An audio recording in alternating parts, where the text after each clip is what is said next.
The effects of life. Uncertainties are taken strictly into account by calculating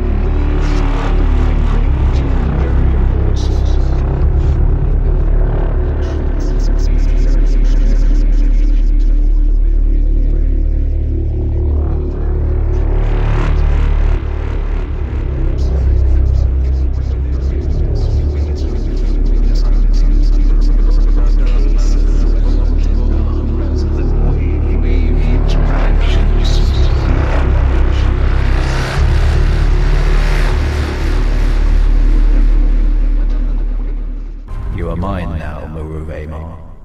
Mine.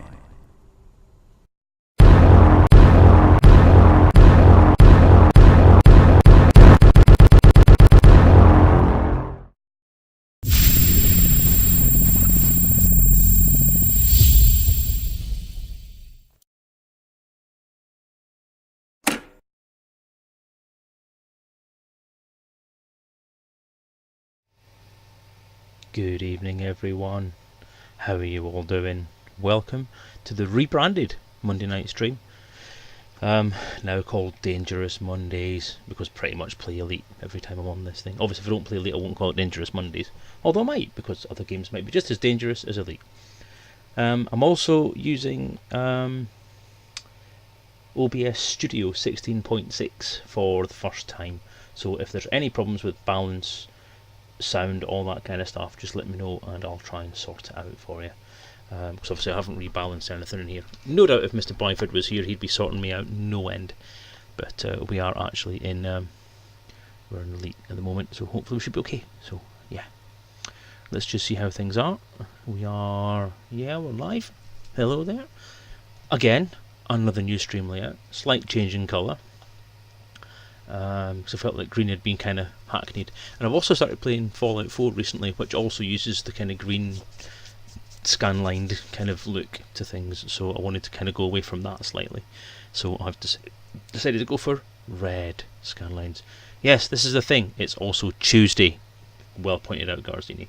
This is because I had to cancel last night's stream because I was a bit busy and I hadn't really got anything ready. I wanted to do that Fantasticon video that you just saw me put on there.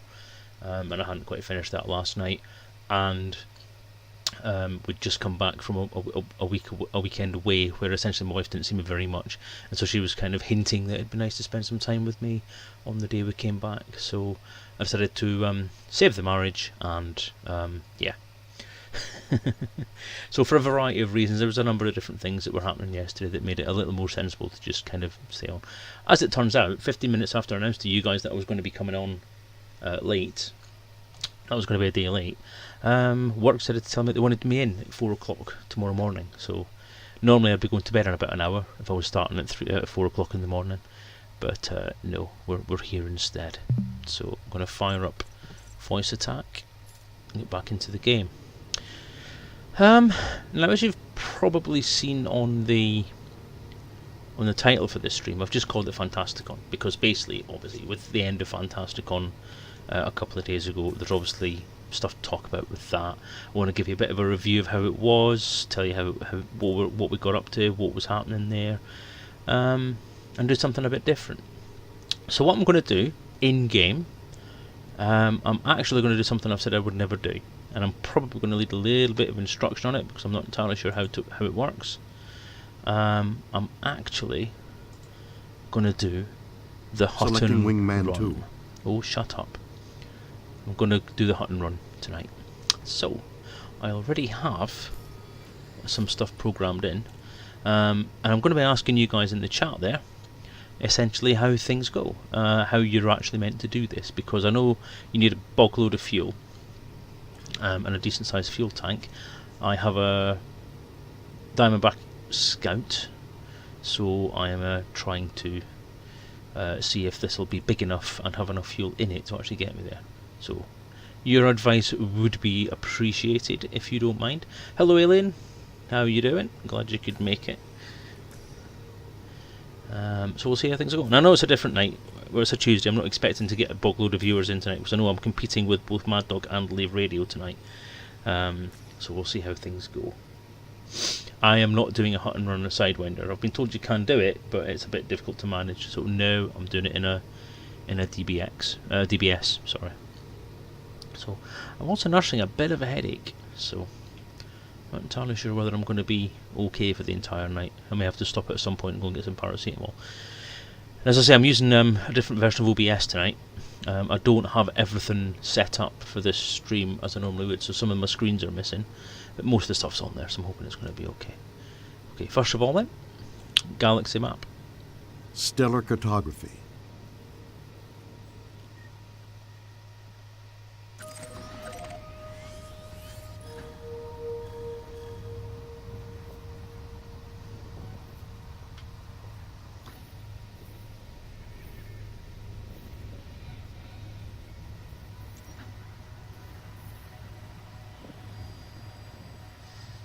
No idea why I'm logged on to that's interesting.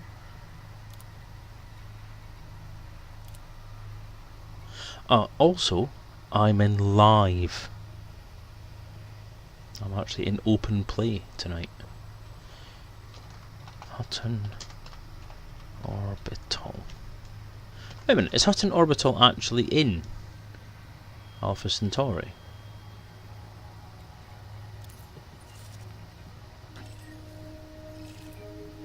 Oh yeah, it is.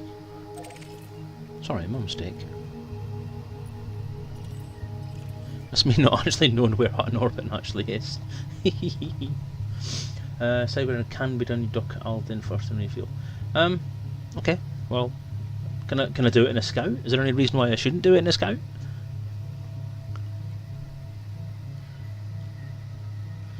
I mean, if I can do it in a Sidewinder, then if you can do it in a Sidewinder, I'd assume that you can do it in a Scout.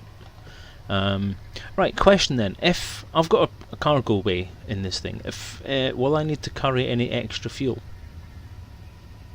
in order to make sure I don't run out of actual fuel?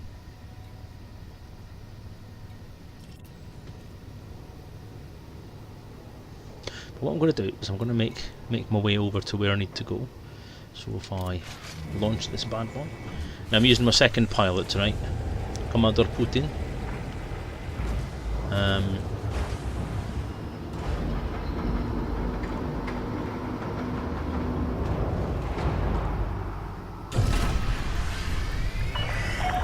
Ship detach complete. Departure authorized. Raise landing gear. Retracting landing modules.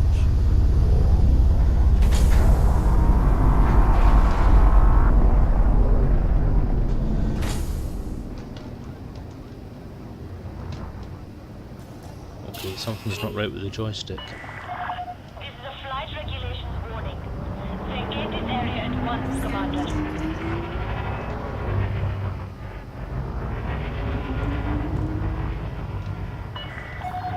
Speed restrictions are now lifted. Have a safe trip, Commander.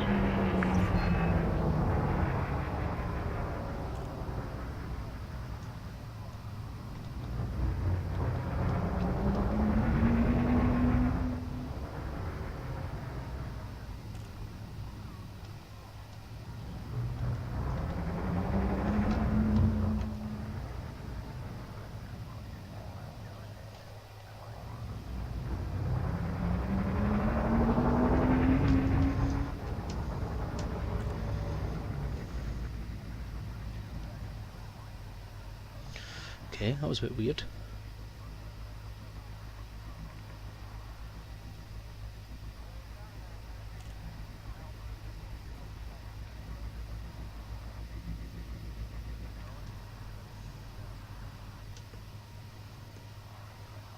An extra fuel tank.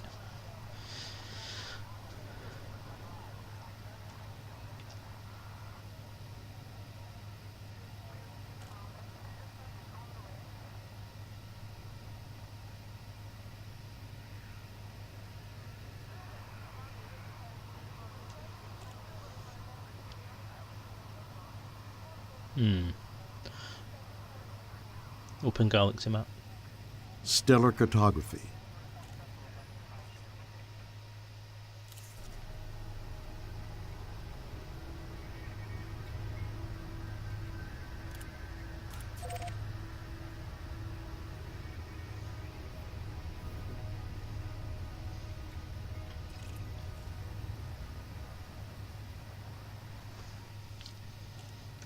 Okay, so an extra fuel tank. Does that mean I actually buy an extra fuel tank and fit it in on the ship?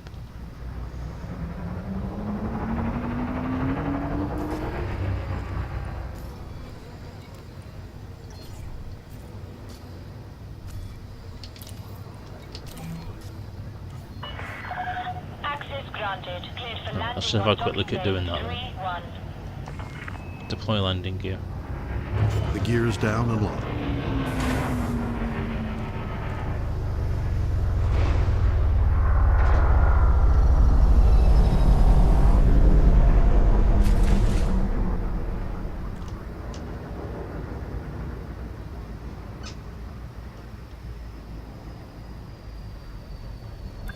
We would like to extend a warm welcome to all visitors. Please ensure procedures will be undertaken.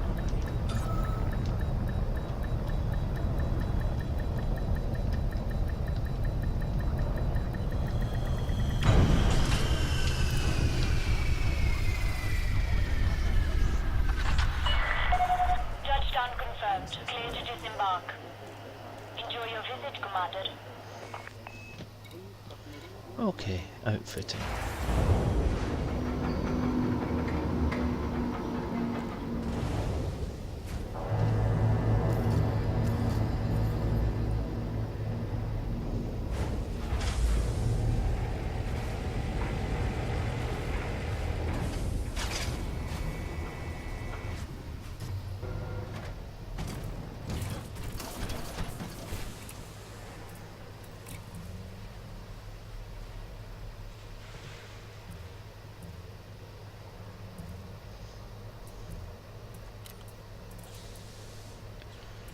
Okay, optional internal back, go to core internal.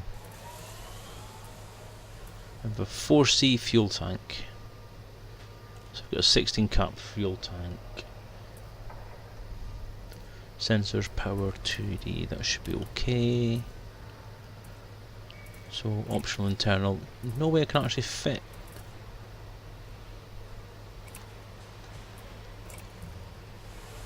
Fuel scoop.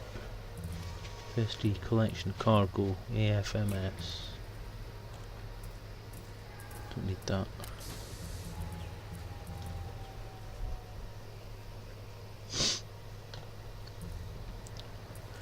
Now the question obviously, the other question obviously is, what do I take? What do I take to this station?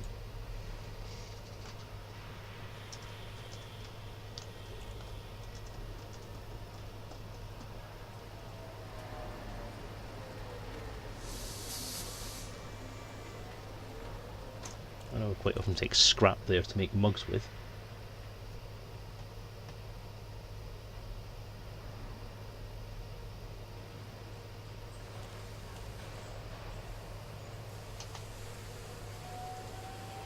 So you know what? I'll take a couple of tons of scrap.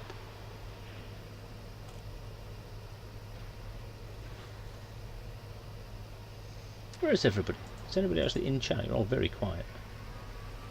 Nobody here, obviously. You're all watching bloody Blade Radio, I'll bet. I'll warrant. Alright, fair enough. In that case, I shall take... Deactivating silent running. Shields offline. silent running. Executing silent running. I thought I disabled that command.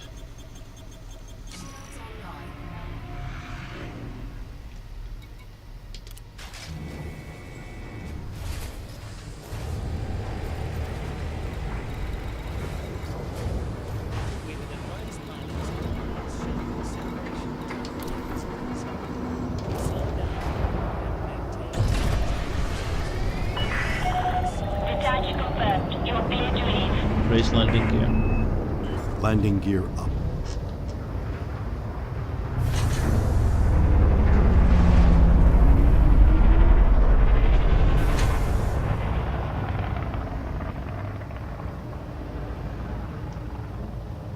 Forgot to buy the bloody scrap. All clear. Flight control out.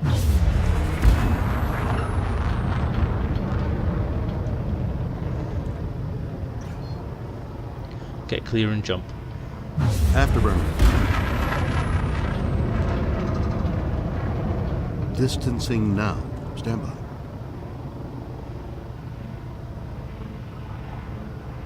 The FTL is charged and ready. Stand by. Engaging jump.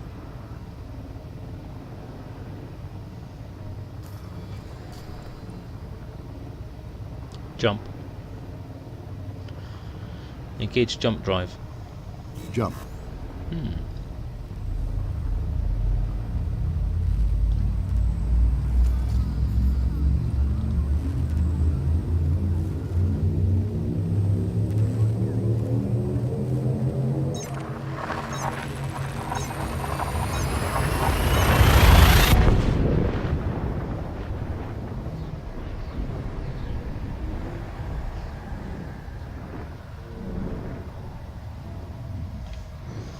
Let's get the music playing, shall we?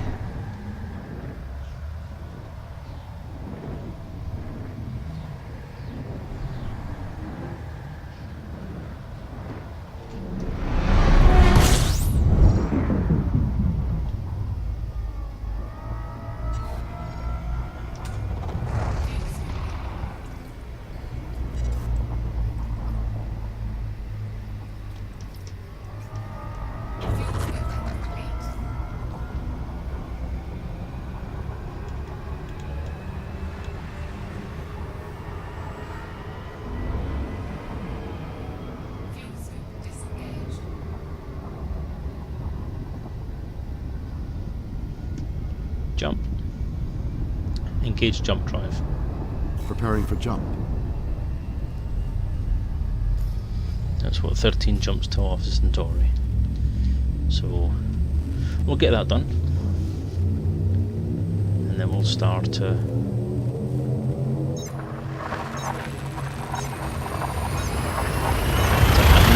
having a chat, won't we?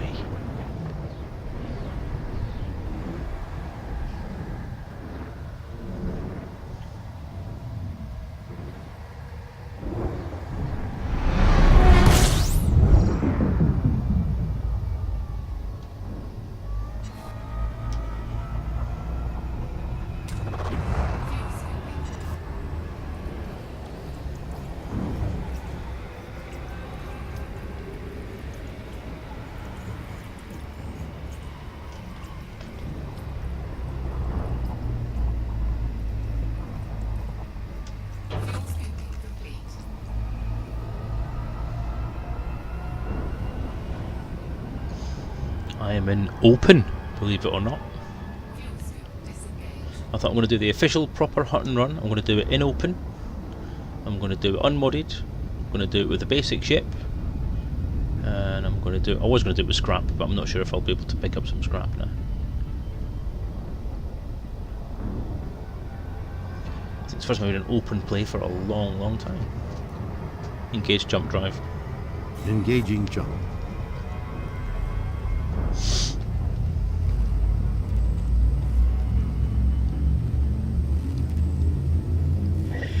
I think I might just do it without any cargo because I want to maximise the jumps.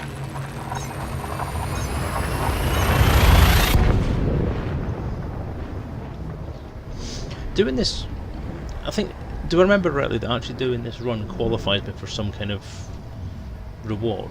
I was thinking about this on the way back yesterday when I was thinking about doing this. There's some kind of, like, I'll get a sticker or something like that. An actual real life proper sticker.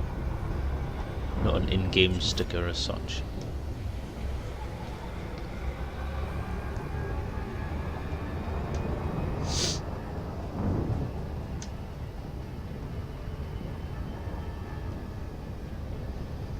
Jump. Engage jump drive. Jumping to light speed.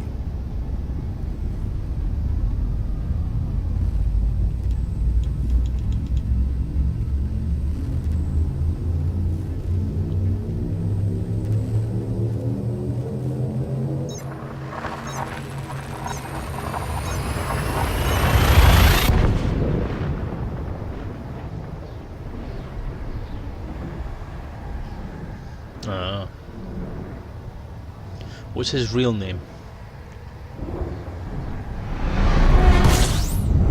Deathwatch 101, hello to you, sir. Welcome to the stream.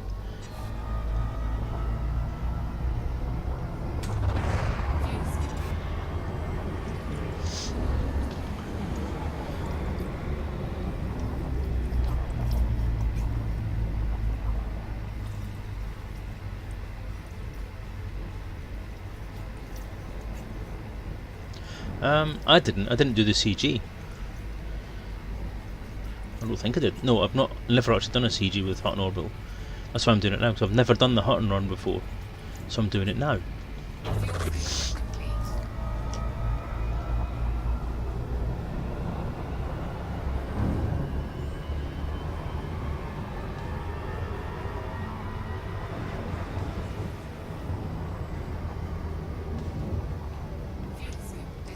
Do you mean the, yeah.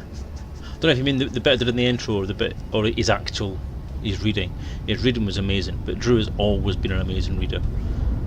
He's a great writer, but he can read his own stuff like nobody else. And I was actually quite gutted when he did his audio novel, when he did the audio novel for Reclamation. Actually, I don't know which one. I don't know which one you're talking. He's got two new books. He's got the Shadewood, the new Shadewood one, which is out, and did a reading from that. But he's also announced he did a reading from Premonition, which is the new Elite one. I used an extract from not Premonition, from Shadewood.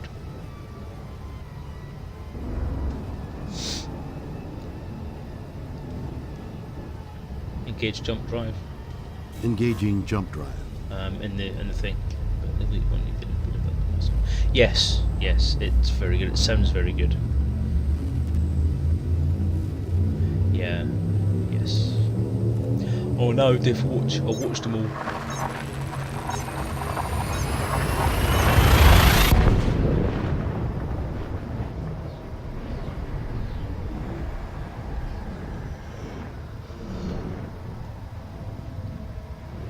I was at his Shadewood reading, but I wasn't at his Premonition reading. But I watched both of them on YouTube as well when I got back, just because one was there, and just because I wanted to see the other one. Because when Drew does a reading online, he puts together a pretty nifty video with it normally. So I always like watching the videos he's put together and see if it ties up with what I'm thinking I'm seeing in the narration. Because I've read Exoneration.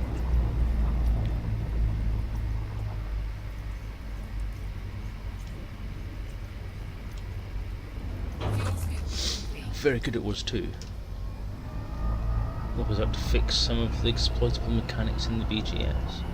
Well, see, I disagree. Verity, would you explain that for the commander?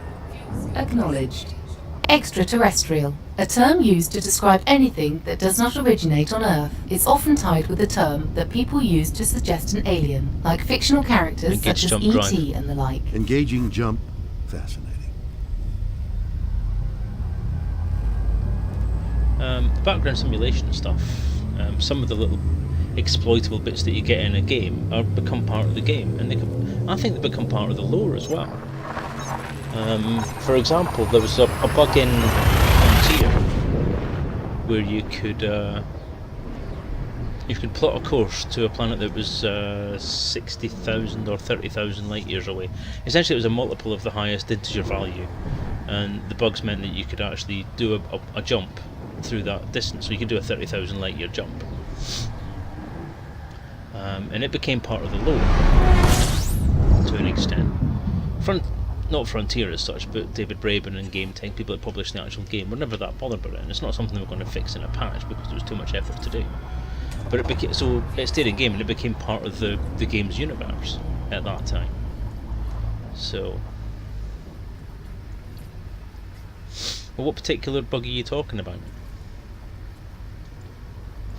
If there's some that are sort of game-breaking bugs, then yes, I would suggest that would be a good idea to fix. But if it's something that people can use to make life a little bit easier, but not at the cost of someone else, then I can't see the harm in it, really. Jump. Engage jump drive. Jumping.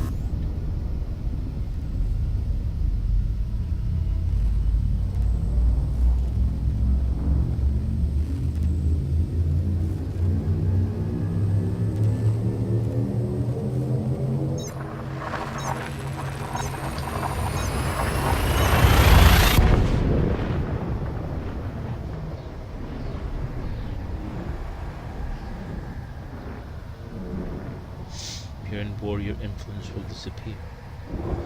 Current ones are in certain mission influence they can stack on war factions.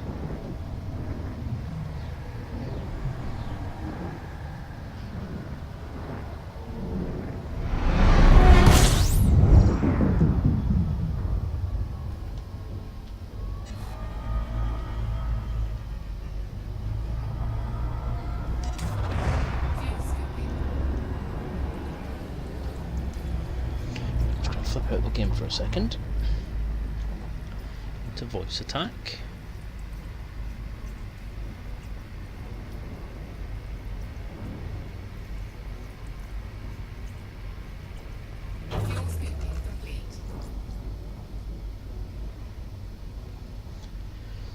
To the FSD controls.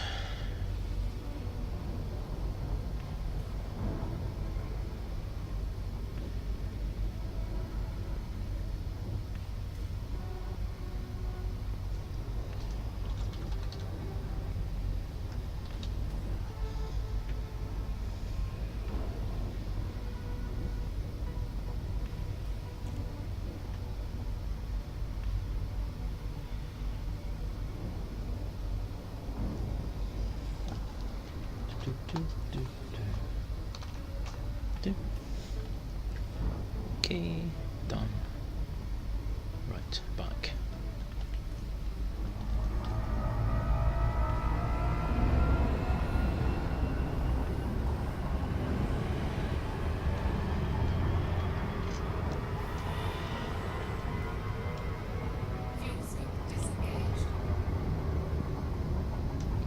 Jump. Preparing for jump. An issue with the vast majority of the time we wouldn't spawn any missions. Well, fair enough. I mean, if you're in war, influence appears and groups never spawn these missions, can't count them. So essentially you're saying that like one faction will get a set of missions and the other faction will get a set of missions to counter those missions. So your influence and your faction strength will drop as a result of something that isn't coming out. Well, yeah, I would agree that could be a bit of a problem. So yes, that is something that should be sorted out. Have you raised that as a ticket? Have you inquired about it on the forums? The support forums are pretty good. They tend to pick stuff up pretty quickly there and will at least give you an answer, if not try and put things in the list to fix. So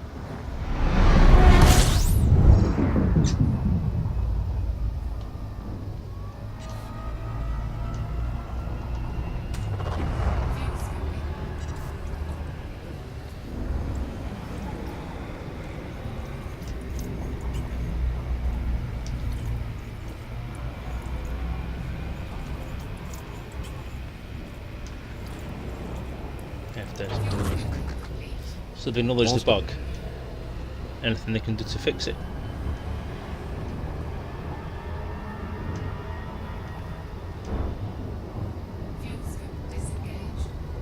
Jump. Jump.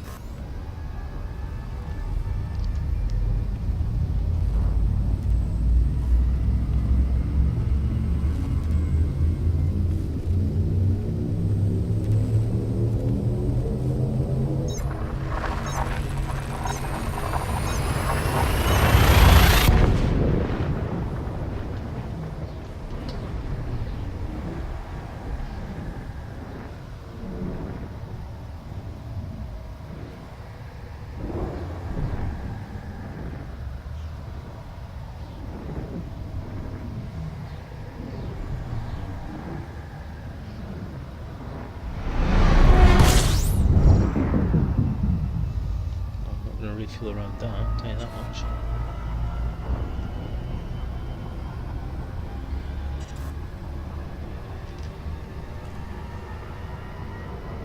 Jump. Engaging jump.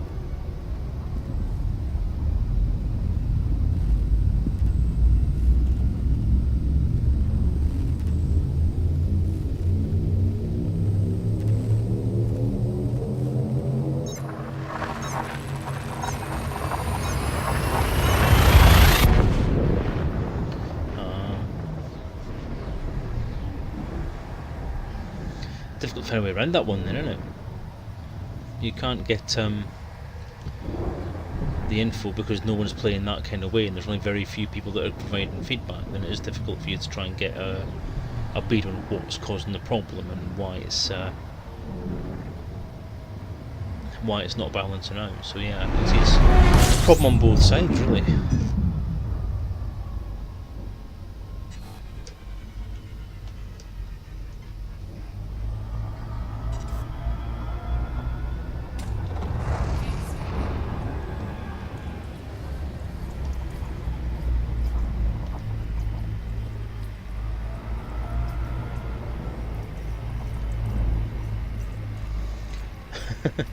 I do actually have stuff to do.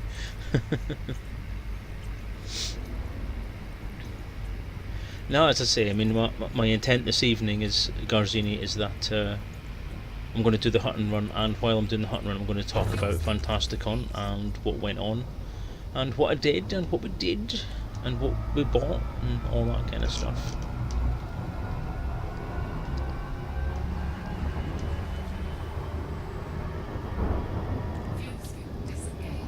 Jump. Jumping to light speed.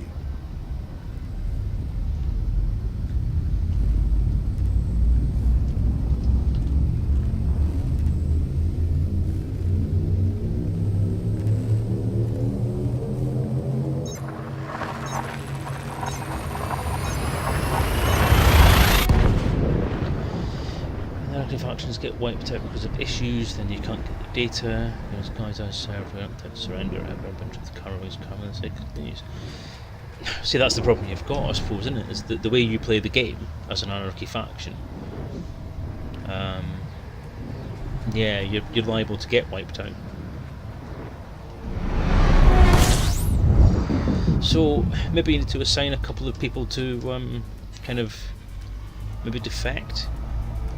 Be aligned with that faction, and then kind of turn around and play a slightly different way that will allow you to actually get the information back to Frontier and try and go through.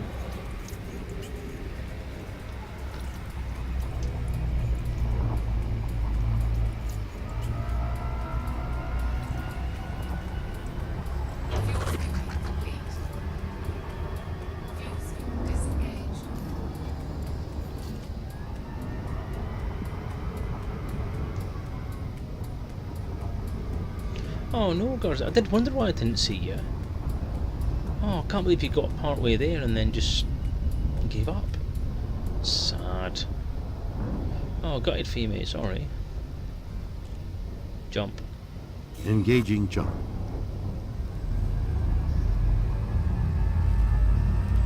Manipulated mechanics against TIIQ long back. Then someone decided they wanted to pick a fight with us, and because they don't have a named faction, they just claim NPC factions. The issue is how they do the ratings of the new missions, etc. In fact, killing MVP NPCs are yeah, I can't give you much on. I mean, I've said on streams before, I'm not a big fan of PvP play, so I don't know how it, sort of the interactions and the faction battles against each other kind of work. It's not a mechanic I'm actually overly familiar with. It might be something I'll mess about with when I come back from my round the galaxy trip with my main account, or I might take a look at it with this guy, Commander Putin. And but not right now.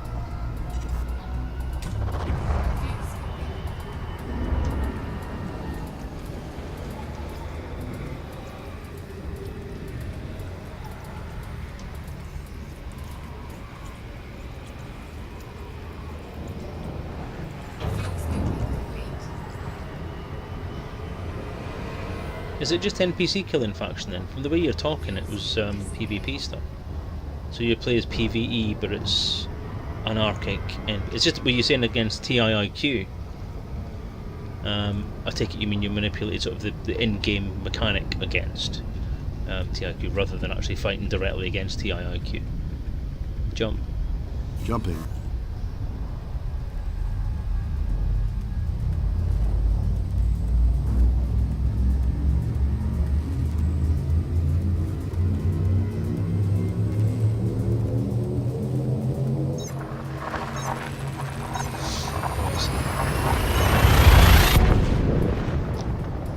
Yeah, I get you. So let me get this straight in my head now. So the way it works is that because you're affiliated with a certain group who has an influence in a particular system, you will affect other groups in the same system or similar systems who have the same group, who have other player groups affiliated to them. Therefore, you're indirectly affecting the main group. Okay, right, yeah. If that's right, then yeah, I've kind of got my head around that. So yeah, when other players in other groups, or even just other NPC factions themselves, have missions or so on that affect your faction, and it causes problems, because you then may not be able to get the counter mission which will counteract the effect that that faction has had. Yeah? Right. Jump. Engaging jump drive.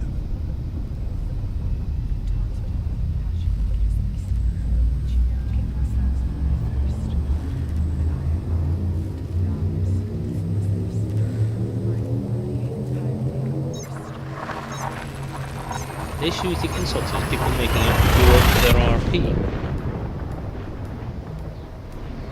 I don't get that. That sounds vaguely offensive towards me, because that's exactly what I do.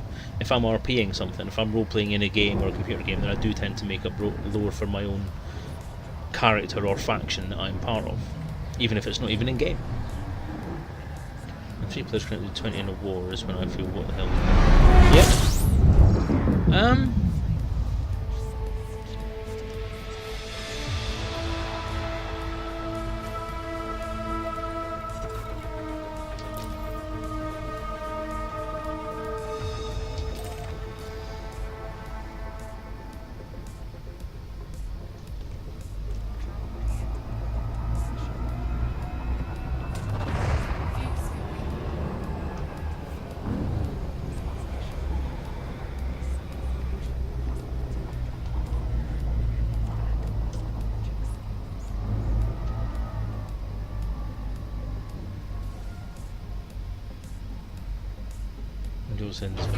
Yeah, well, all sounds very complicated.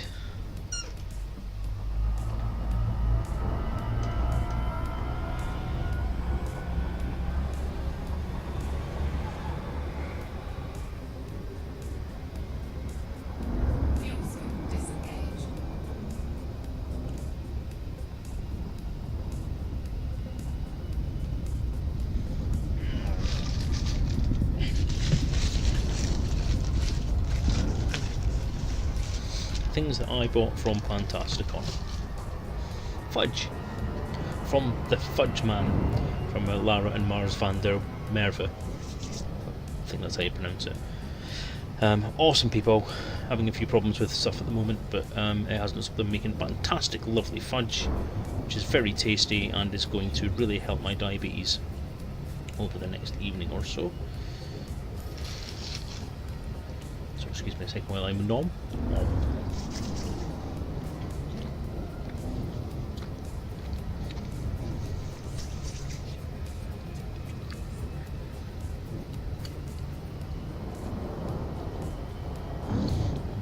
That's the Irish coffee flavour.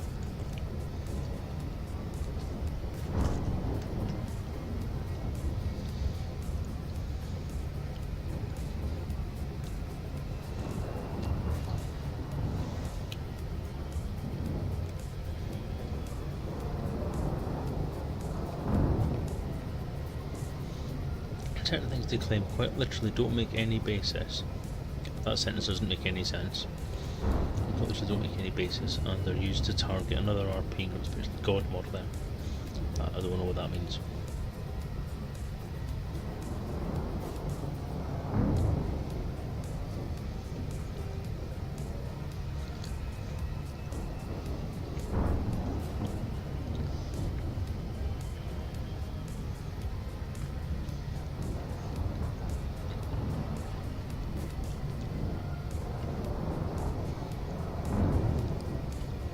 I assume it's something like God mode in FPSs, where you essentially have so much power or you just don't take any damage, that sort of thing.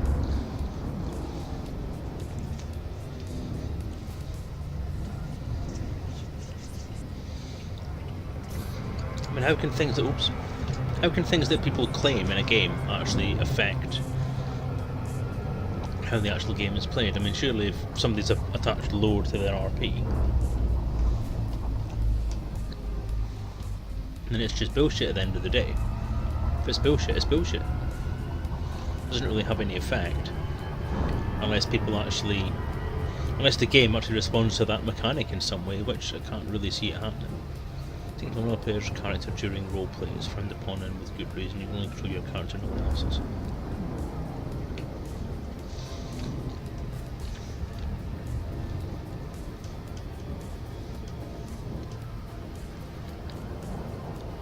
Okay.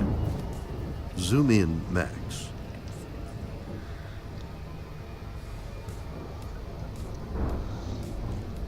Not sure how that would work in sense of lore.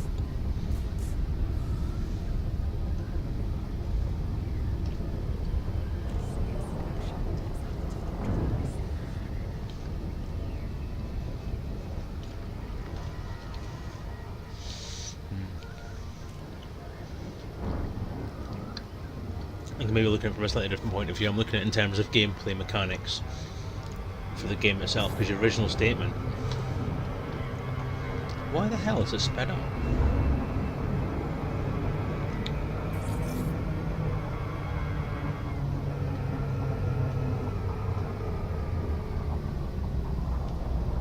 Two loops of shame in the same bloody system.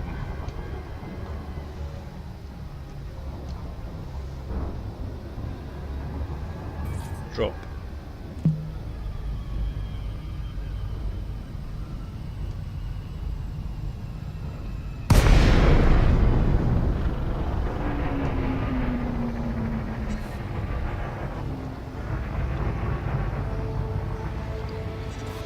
Request docking permission. Request sent.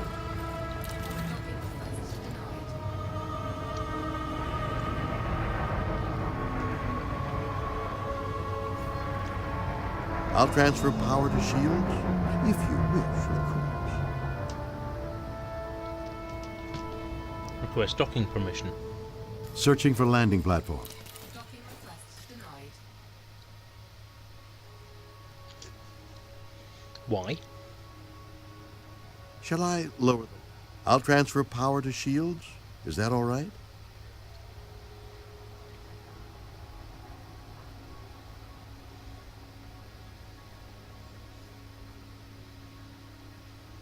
I can lower the gear.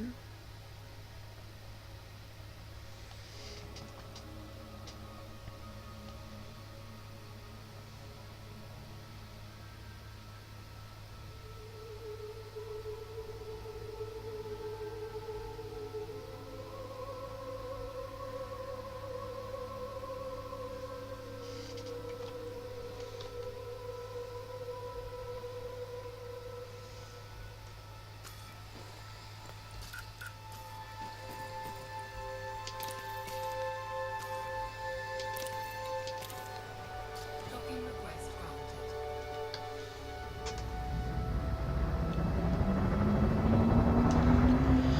This is what I get. Obviously, I didn't give him enough bacon this weekend then. Give him lots of cuddles and Power lots of scrubs.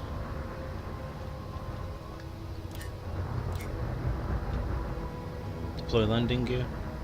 Deploying gear. But obviously, I didn't feed him anything, so he's a bit sore. Oh well, never mind. Equalize power. What the hell?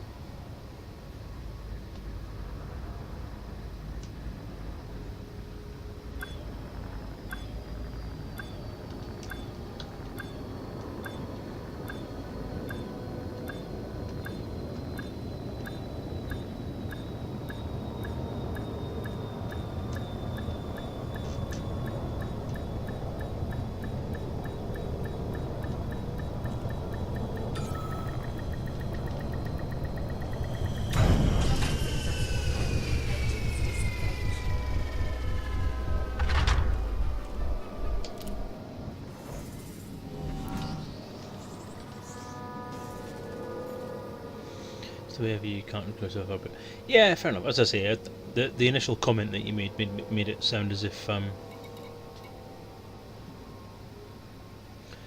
You were talking about in-game mechanics, but obviously there's obviously your RP point of view as well, which is fair enough. You're quite right. I mean, if people are meant to be RPing this stuff and they're not RPing it properly and they're using kind of dodgy tactics, then yeah, fair enough. I think it's an issue. I don't think you're going to get much help from Frontier as regards that, but any of the kind of in-game system stuff that's causing problems, then yeah, I would sort it out, definitely.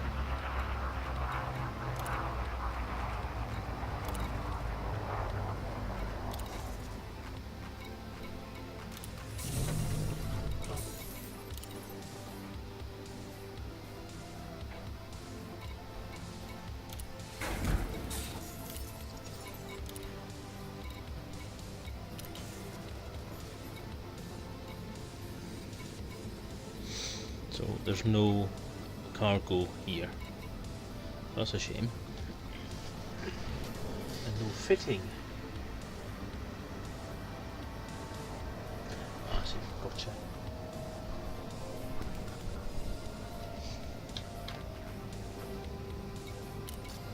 Okay, so Hutton Orbital, here we come. I can't take any scrap because I can't get any scrap from here. Is there anywhere else I can go and buy scrap from?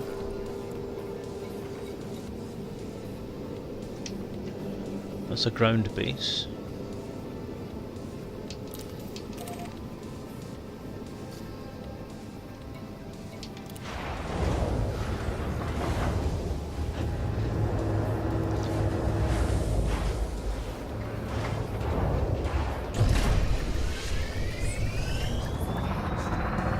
Raise landing gear. Landing gear up.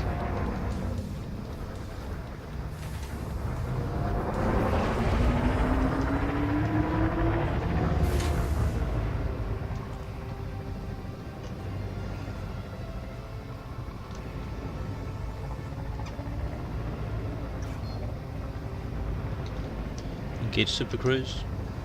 Engaging cruise.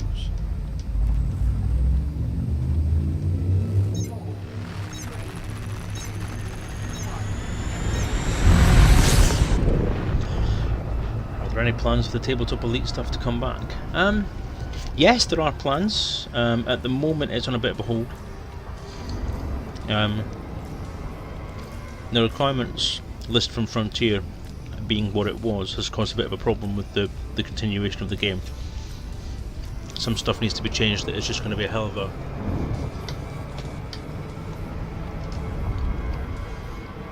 problem to try and do, and there's a bit of chaos around it.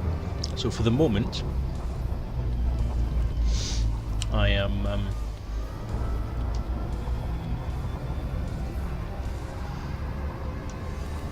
taking a bit of a break from the Elite RPG stuff at the moment. I'm going to come back to it fresh in a few weeks and go from there.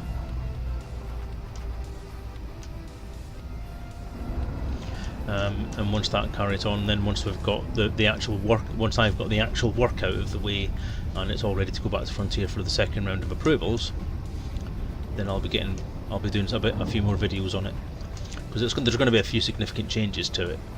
Essentially on the run up to this second approvals attempt to try and cut the word count down. Almost really missaid that there.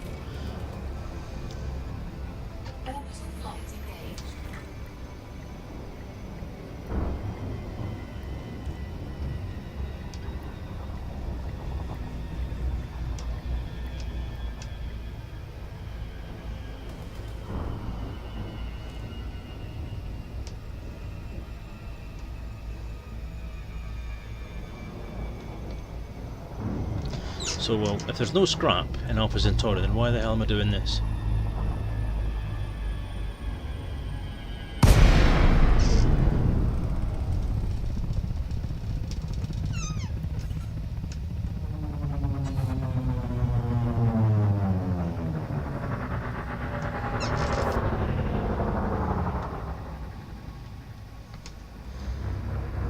Engage Super Cruise. Drives engaging.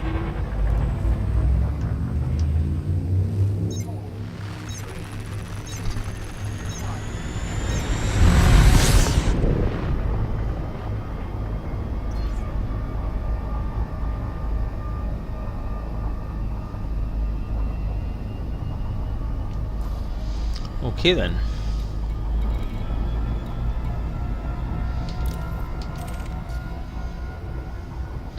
Here we go.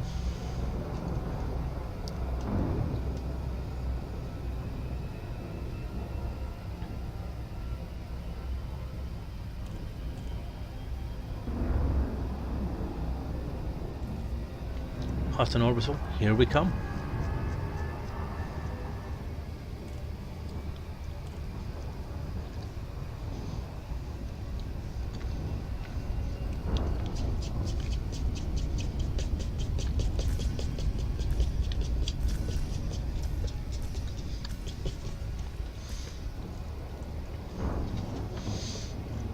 So, an hour and a half of this now.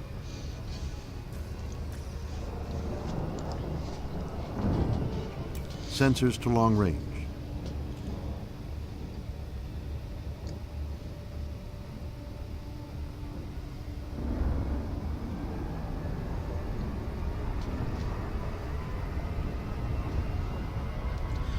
I wonder if when we get walking around we'll get pilot sidearms. See, that's one of the things that I think they're taking into consideration and why it's taken so long for them to get this stuff all done, is that how are they going to represent people in the game? Once you get up and walk around, are you going to be interacting with people on that level? Are there going to be interpersonal missions that you can undertake, or is it literally just going to be get off your ship, wander about? Star Citizen has now proved that can be done, that you can do all the walking around and having fights with each other thing. FPS games like GTA and that kind of thing can do it. Procedurally generating one city at a time should be easy enough to do with the vagaries of the system. So I can't see it being a problem. It may take some work to get it into the game. Whether the Frontier decide to do it is entirely up to them. Because obviously it's like adding the outsider into Elite.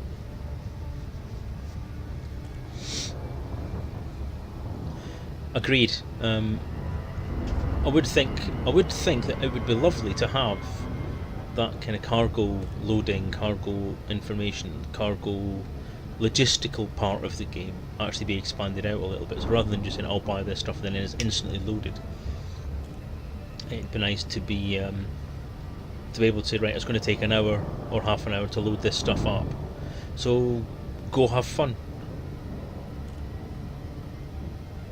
And then go off and interact with people, basically. Something I wanted to check, actually.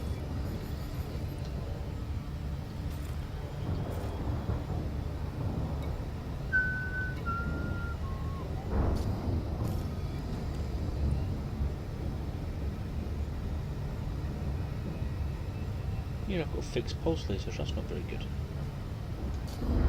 It's fine though.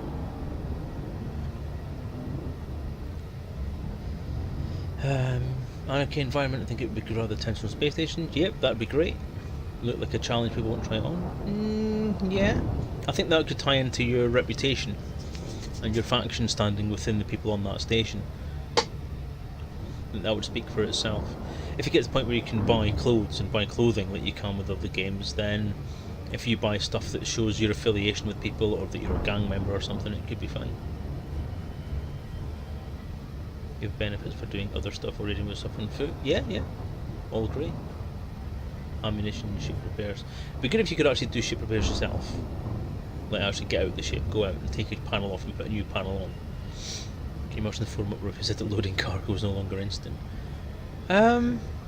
Yeah, I can imagine it.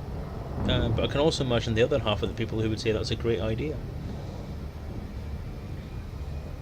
That's one of those things that it probably wouldn't change, but pipe dream me says it'd be a fantastic thing to do. Realistic me says it's not going to happen.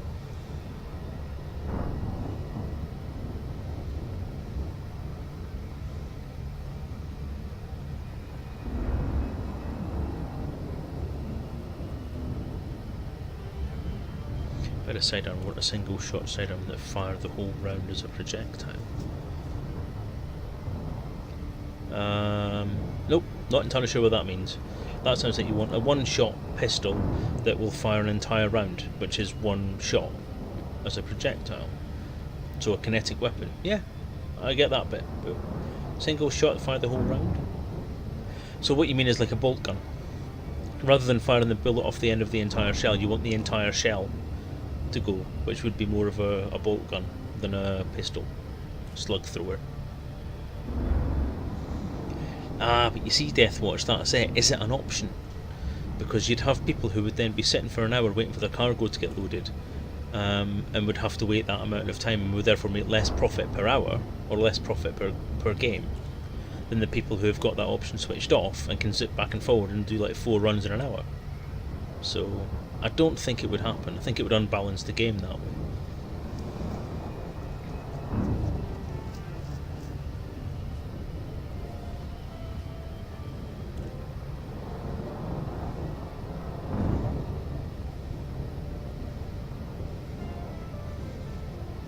I think it's one of those options that'd be one or the other. I can't see it working as an either or option, which is a shame. I think that basically Frontier should do a poll on it, or open up to the DDT.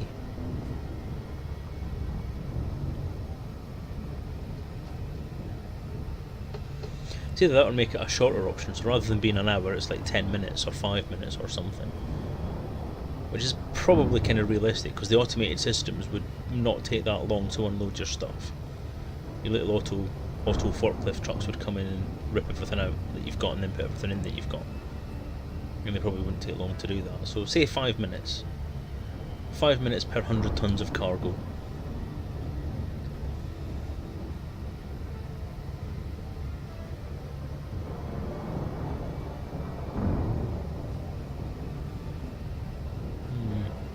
Then you also open up the other part of it as well, that if you are, I think what I'm trying to say here, gonna have that for cargo, you're gonna have a realistic amount of time to load cargo, or you're also gonna have a realistic amount of time for other things, like loading up weapons, or refitting your ship, or repainting your ship, or applying decals, that kind of thing. I don't think it should really count for things like painting your ship. I mean, that's just a cosmetic thing that doesn't really have any effect on gameplay whatsoever. But things like fitting a weapon system, would you have a certain amount of time required to fit that weapon system? Would that be a longer process if...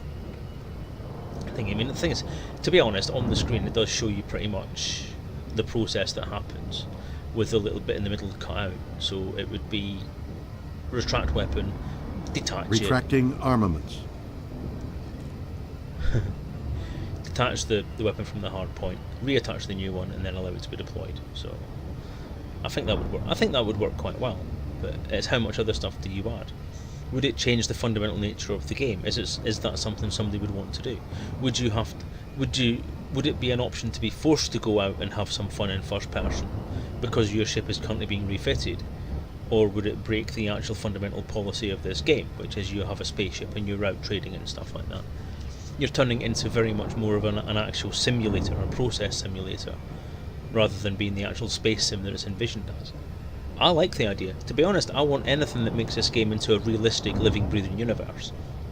You put me in this game as a first-person perspective player, as my pilot, standing on the dock and looking at my ship from the outside, or getting out of my ship and floating around outside it. I want to see everything that can happen. I want to see people coming up to my ship and taking cargo canisters away and putting new ones in. I want to see them being able to fit new modules into the ship. But I've always wanted that kind of stuff. I want planets in it. I want people to go land on a planet with a city, go into that city and wander around in that city. Go to a kebab shop in that city and buy some food and eat that food, and watch my little health bar from a character go up. That's the sort of thing I want to. Provide benefits of doing bits on foot that extra time, so you have the option not to. But what would there be that would do that? There'd have to be another element to the game that would boost that. Could you take your SRV, for example, and just while your ship's loading, could you take your SRV out and do some deliveries on planet? Could you do something that would be quite high cost, that would offset the cost of having your ship being off and unloaded? So you carry a suitcase to somebody's house, or you carry a suitcase of money to somebody's business place, or that kind of thing.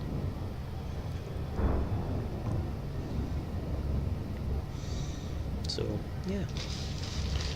I think it's something that needs a lot of thought, and I think this might be why it's taken so damn long to do it. it's because they are having to put a hell of a lot of thought into it. But if that's the case, it amazes me, given the openness they had with the design development forum through the Kickstarter, and the positivity that came out of that. I'm quite surprised that they wouldn't ask for some help with that. So, I mean, maybe they will. We'll see.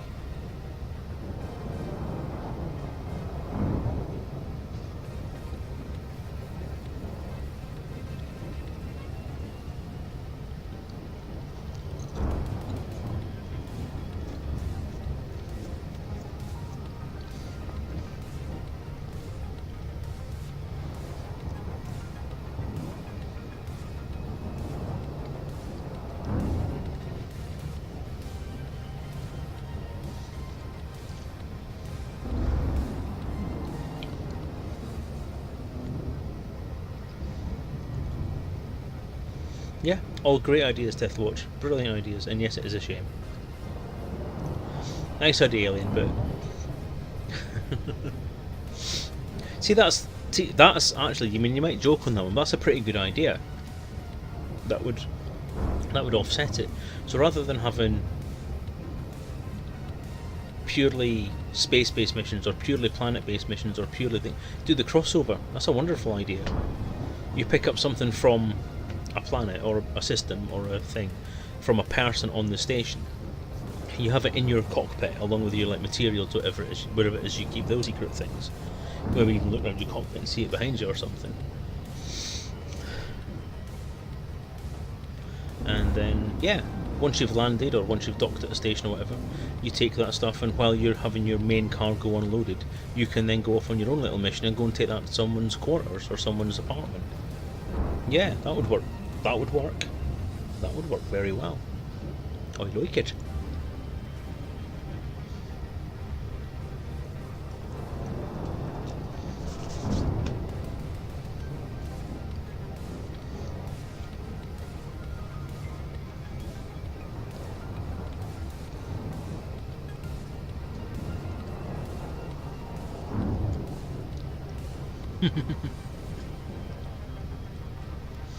Yeah, I think being able to go to these little player places would be a lovely idea as well. So there's lots of options, lots of scope for this game to be an absolutely immersive experience for players. And the technology is there to do it. There's no reason why it can't be done. That's what I think. Star Citizen is doing the same kind of thing and is actually making that work. But in the meantime, obviously their game isn't released, so they haven't got a baseline platform to go from. So they can basically customise and edit and add whatever they want to add. Whereas Elite is committed to using the model and using the engine that they've got. And whether that can be expanded to incorporate all this other stuff is yet to be seen. I think it can, because I think they've got an engine that's very versatile, that they've spent a long time developing and can do things like Planet Coaster and The Outsider and all these other things that are out as well. So there's no reason why it couldn't be done. So.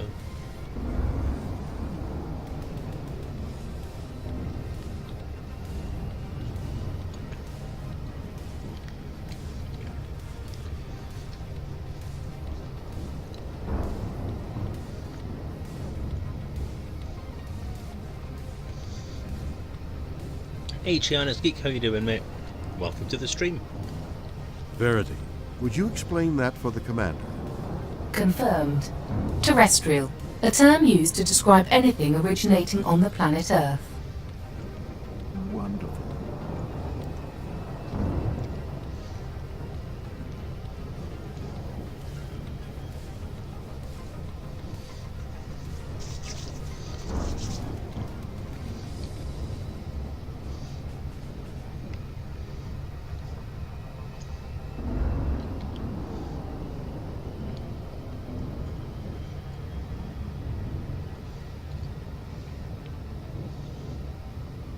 Okay, right.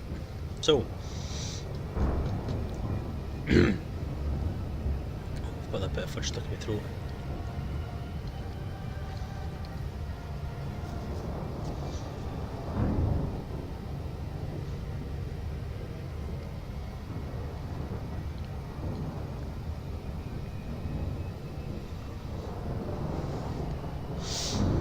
So then, Fantasticon.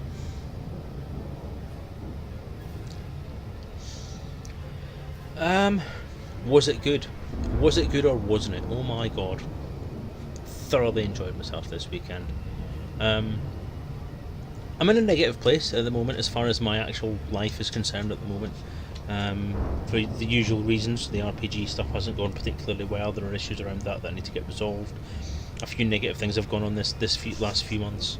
But other than that, you know, I was really looking forward to Fantasticon and I wanted to enjoy it, and I wasn't disappointed. Dan and Gabby and the crew have put on a fantastic event, as it deserves its name.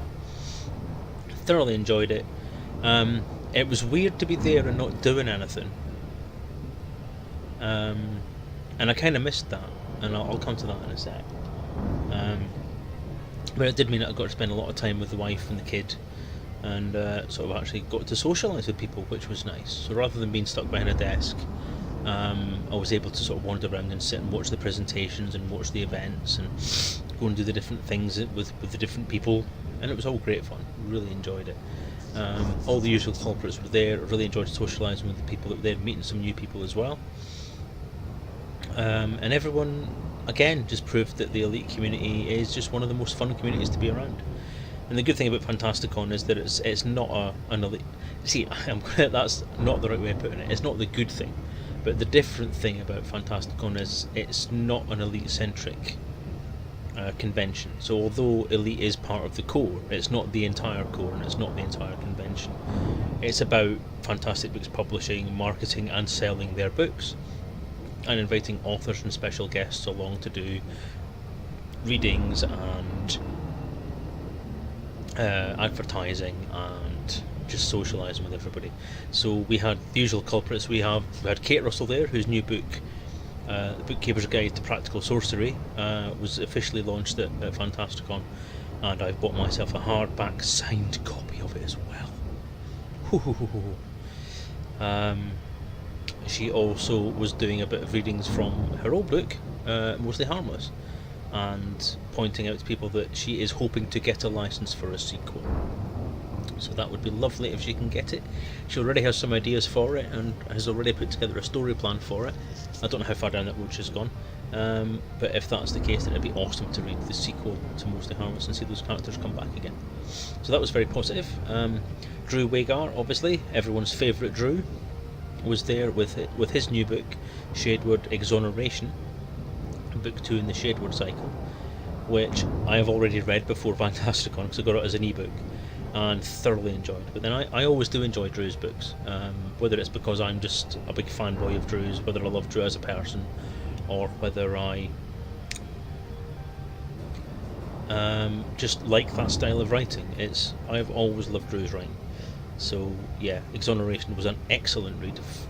Not far better, but very much so better than Emanation, which was the first book in the Shadeward saga. Just as the story is now sort of kicking into high gear with that book, so all the setup, the character introductions, the introduction to the world and learning what's going on with this Azurio planet is all out of the way. Now we can get into the meat of the story, and Exoneration has a fantastic story. Really enjoyed it. So again, another copy was purchased. My ebook now has a hardback companion, which are sitting down here beside me. So if you want to see them, then I shall hold them up. Just hang on, let me check up on this chat, see what's happening. I just always remember, every time I suggest bounty hunters be able to hunt major wanted players into private solo, it's scary people start to threaten you.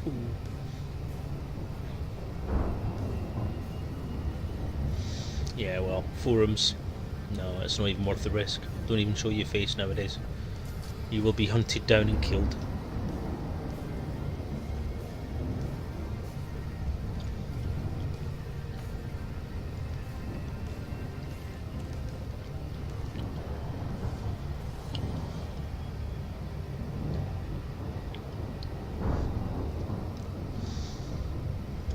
Yeah, so Drew also did a reading from the first chapter of his upcoming Elite book, Elite Premonition,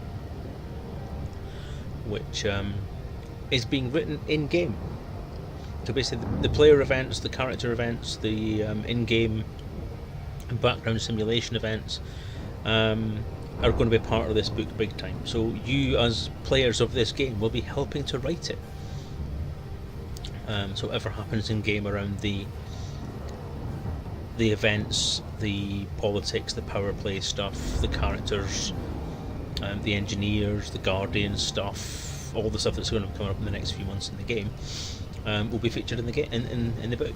And if you're lucky enough, if your player is involved with this kind of stuff, then you might actually get featured in the book as well. You never know. But yeah, I mean, Drew's doing this directly through Frontier. He's not publishing the book through Fantastic Books Publishing. This is an official tie-in book with Elite, which is a bit of a shame for Dan actually, because obviously Drew is Dan's kind of #1 author, at least as far as the Elite stuff's concerned.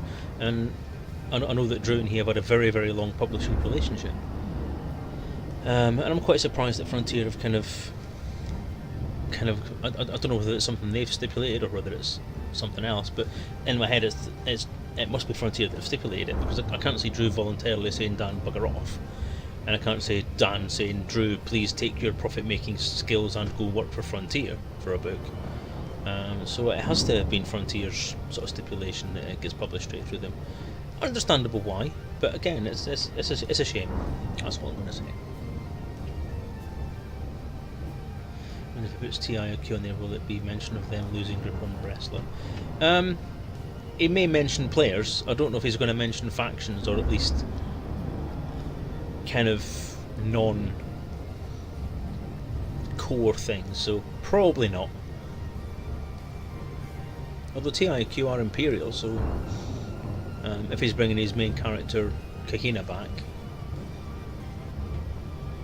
who's an Imperial allied person, then possibly. As I say, everything's possible, you never know. It's something you can always ask him yourself. I'm sure he'll pop online at some point, or you get him on the forum, or you get him on his website, or one of his posts.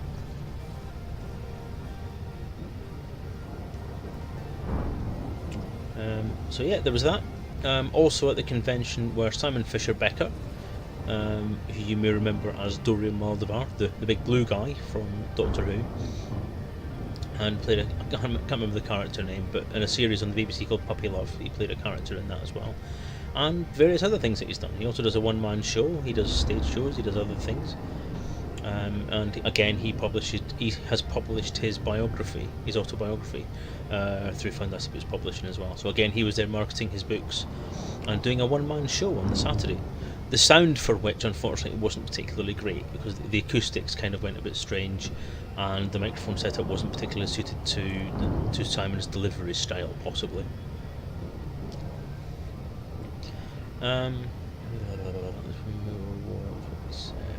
Take you columns, that was true Imperials, the other Imperials are traitors. Well, we'll see. As I say, Death Watch, I don't know. I have an opinion. My opinion may not be correct, because I don't involve myself at all with the power play, faction infighting, politics and all that kind of stuff. Politics in games bores me shitless. I have no qualms in saying that. So whatever TIQ has done, or whatever your faction has done, or whatever another faction has done, and whatever else has tried to be done to undo that, I don't give a shit. I really don't give a shit. So sadly, I will have to say that I don't know anything about what faction would be mentioned or what faction would be notable. I just know there's the 10 big names, and there was the big battle a few months ago to have a player faction raised up to the status of official power play faction. That's all that I know. I don't even know who won. I know that Galcop didn't, and that's the only thing I'm really bothered about. I have my own faction that I worry about, but I don't actually have it in game as of yet. So many things that I want to do in this game that I haven't done because of the goddamn RPG not being finished yet. So I think breaking such a thing is a good thing for Dan. Worst thing is put all his eggs in one Frontier. Oh God Almighty, Alien! He is not in Frontier's pocket with. He doesn't have all of his eggs in Frontier's basket. Jesus Christ! I mean, he has what, 4, formerly 5, maybe 6. Sorry, 5 possibly, with 5, 1 upcoming book, 4 published, 1 upcoming, 1 not there anymore books with Frontier. But he has something on the order of 30 or 40 books that he sells through FBP. Other authors he has are his mum Penny. Penny's published about 4 or 5 books through them. He has a lad, listen to me, a chap called Stuart Aiken, who is published... Setting course for Rigel in Constellation Orion. Don't. Yeah, Stuart Aiken, who wrote a series of books called Awakenings, which is an adult fantasy, an adult-themed fantasy, not just adult fantasy. But it's rude. There's some shenanigans in it. And he's got another series of books out as well. I mean, he has one called The Methuselah Strain, so he's got 6 books out as well. Those are the ones that I know of, and there are tons of other people. Obviously, he's published short story collections, novella collections, one-off books. He has literally 30 or 40 authors, maybe more, on his website. I mean, check out the website, Fantastic Books Shop, or is it Fantastic Books Store? fantasticbookstore.co.uk, I think.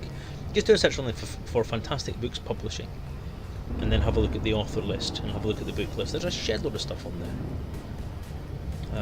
There's no way you could put it this way. There's no way that you can invite all the authors and then have enough room to have other people come to the conventions. So yeah. I think the main special attraction was this year he had J.R.R. Tolkien's grandson, Royd Tolkien, was a guest at the convention, and this was the person that I most wanted to go and see and speak to, and I missed him completely. And I was apparently sitting right in front of him because he was at a desk just behind the main hall's seating, and he'd been sitting there the entirety of Sunday morning. And I went and sat in the main hall on those chairs, and he was about 2 meters behind me, and I didn't even notice that he was there. Cause I don't know what he looks like. I've not seen the photos. I've not really paid attention to the media, and I've not I don't tend to remember faces particularly well. I remember names well enough, but tying those names to faces can be quite difficult for me. So I didn't realise it was the guy. If I did look at him, I did see him, I didn't realise who it was. And I was busy looking for other people as well. So it was a nightmare. So he'd been sitting there, and I didn't realise he'd been sitting there until someone told me 10 minutes after we left that he'd been sitting right behind me. And I mentioned that, I want to speak to him. I said, oh well, he was there, he's been there all morning, and you missed him. And apparently, and this is the even worse part of it, I got told on the Monday morning as we were leaving the hotel that he was in the same bloody hotel as me as well. And as it turns out, if I'd actually managed to get down for breakfast on the Monday morning in time, he'd have been there as well. Oh my god. So I'm a bit gutted about that. But yes, he was there answering questions about his granddad and his dad and his family and the Lord of the Rings stuff that he's been involved with, because apparently he was in one of the Lord of the Rings films as well, and he's been around doing stuff. So yeah, so that was kind of the sort of big celebrities. You would other authors are there as well. Another chap there whose name escapes me for the moment, who's launched a new series of a humour series. Do you know what? I'm going to go and get the books that I bought to show you.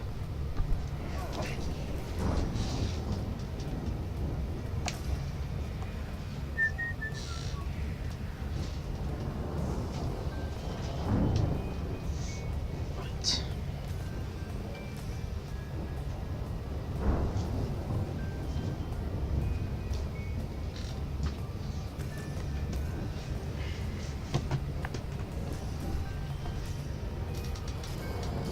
As I said, so we have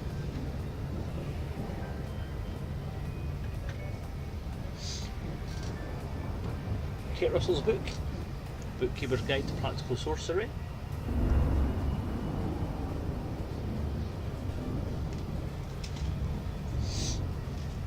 With a sign, a signature in it for me. So looking forward to that.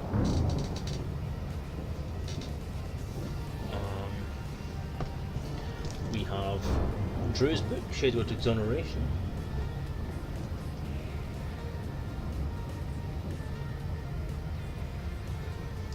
Again, because people are awesome. Signed.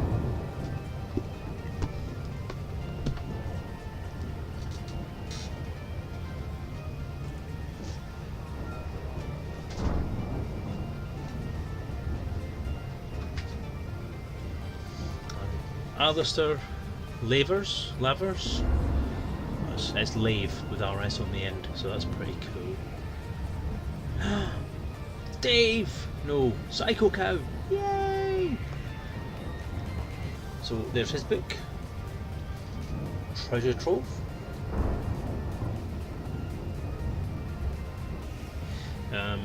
It's Easter weekend in the upmarket Yorkshire seaside resort of Whitborough-on-Sea, but events unfolding behind the scenes conspire to ruin any prospect of a prosperous and peaceful holiday. A Spanish Armada treasure is found and lost, an ancient curse is reawakened, and the town's adopted ship is sunk by a Civil War cannonball. Though these three outwardly unconnected incidents are only the start of a wider catastrophe that befalls the authorities and the forces of law and order. Who are the architects behind the orgy of violence and destruction? Are they Russian saboteurs, IRA terrorists, or local criminals out of their depth? Treasure Trove, the first book in the Whitborough series, reveals the plots and machinations of the owners and staff of a very peculiar record store. So yeah, sounds very good, sounds interesting as hell. And this is the chap himself. He was tucked away in a corner on the Saturday, and quite rightly moved, because he had 0 foot traffic in that corner. So he moved away to a slightly more public place as the convention progressed, and then eventually found himself at the very front door, which was cool. So yeah, thoroughly entertaining chap as well. Starting out, he's hoping to sort of make a big break with this series, and I'll read his book and I'll review it, and I'll let you guys know how it goes as well. So keep an eye on Amazon, and you'll see the review there. And last of all, Reconfiguring visual parameters God now. almighty, Increasing sensors to maximum range. my last purchase was this. Of course, anyone who knows me knows that I'm an RPG fiend. Will not be surprised at me buying an RPG. Now, I've not read it yet. I've had a quick flick through, and the only thing I can say that pops out, I mean, any people out there who actually know me will know what I'm like with punctuation and spelling and grammar and stuff. And the only thing that jumps out at me so far, because I haven't read any proper actually paragraphs yet, is that the apostrophe has been sadly abused in this book. So never mind. But yeah, I'm looking forward to reading that, and I may even have an online game of it to see how things go and see what it's like. It's a fantasy one. It uses D8, so I'm looking forward to having a bit of a play. So something a bit different for you.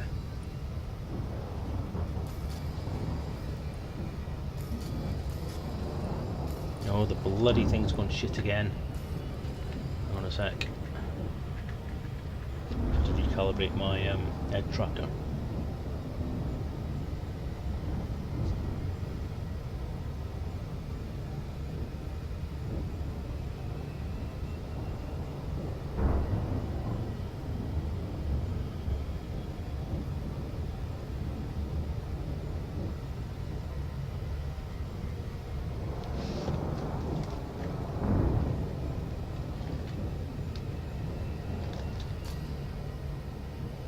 No, there we go.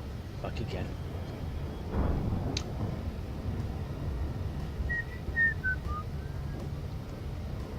If that cow turns up, tell him I said so. Sorry I'm late. Hello alien. Hello number 1 drop post. Heard good things about my number 2. Wee cow we're off to Hutton. Almost there. Blah de blah de blah. So yeah, 40 minutes time, we'll be there. Just talking about Fantasticon cow and how awesome you were. How awesome you always are. Hee hee hee. Fudge.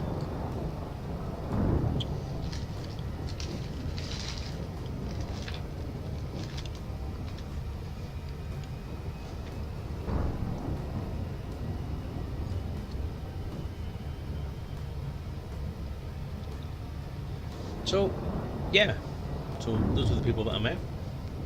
And a very long talk with the RPG guys about publishing. They've got a very similar model to what's going to happen with Daftworks. As I've said to people before, the Elite RPG is only the start for Daftworks. There's going to be more RPGs coming from that stable in the future.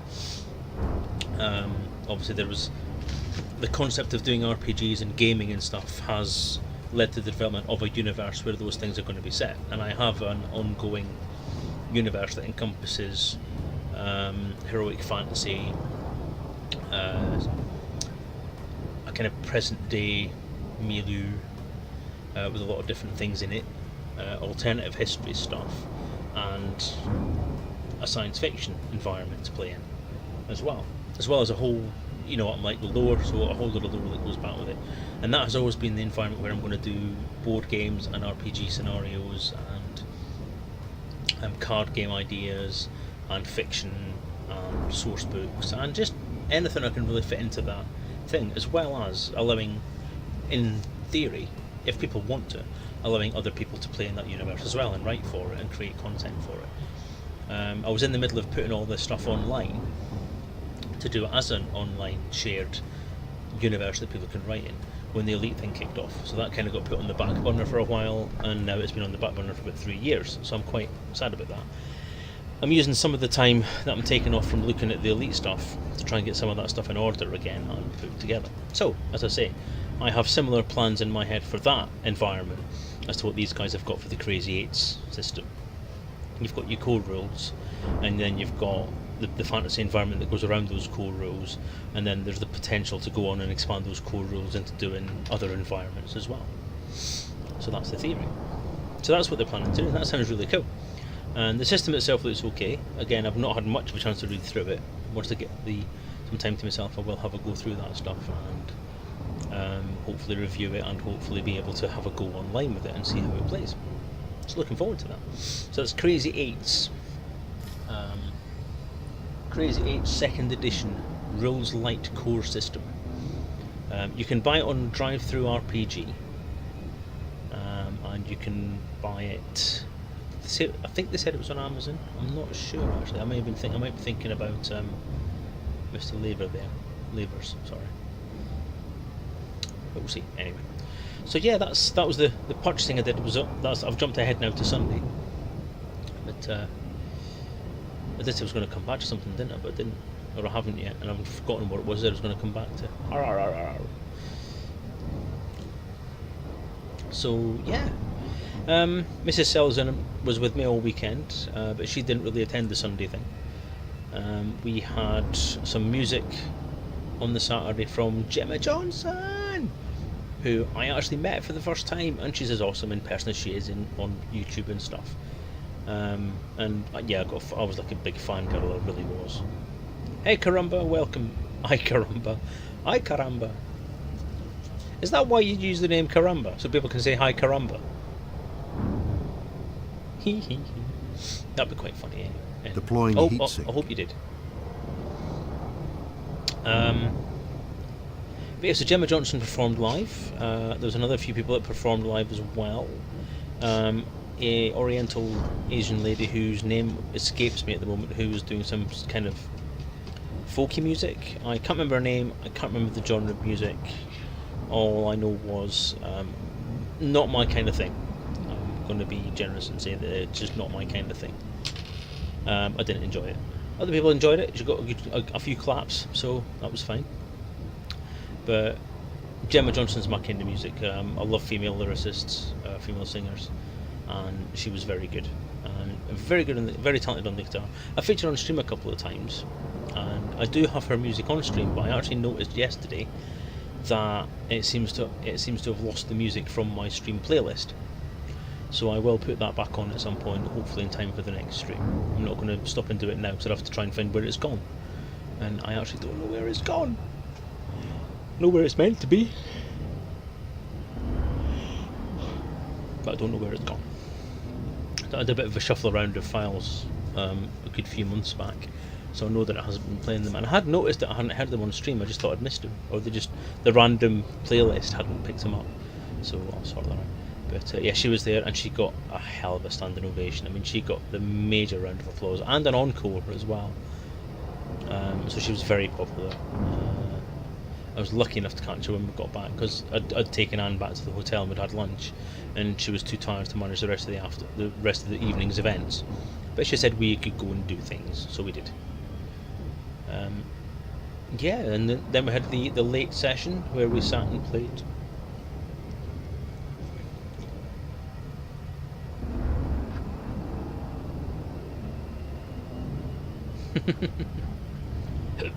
It's really often we see streamers joy announcing my name.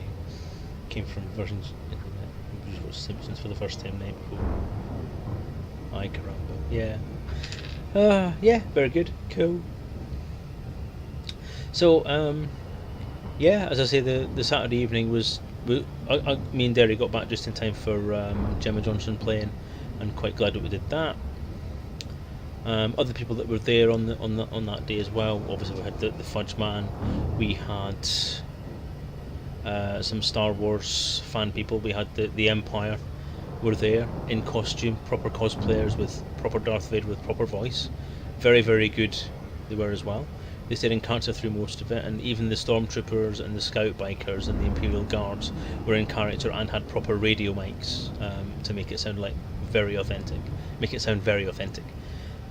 So they were very impressive. Probably the best Imperial unit I've seen. I'm actually not entirely sure how the 501st sort of do the voice things through the helmets and so on. I don't know if they do the full voice effects. But I know that every member of that crew that talked had a proper voice event with a click, and then the sort of radio voice, and then the click when it goes off again. So they were very authentic, very, very good. And they had a TIE Fighter pilot there, which is my favourite armour from Star Wars. If I was ever going to do TIE Fighter, shut up. If I was ever going to do Star Wars cosplay, I would do TIE Fighter pilot, without hesitation, because that is the best uniform.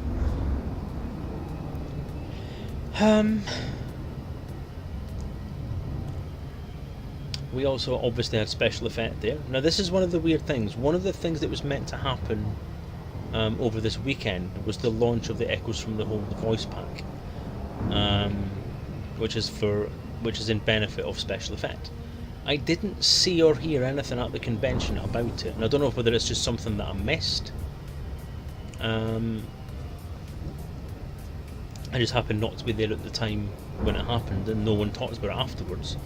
I don't know, but I know that I spoke to Baz Floyd from Special Effect a few times at the convention, and even said bye to him and all that, and it didn't twig me to say anything, but he didn't actually say anything back either about it. So it wasn't mentioned. So I'm not entirely sure what to do.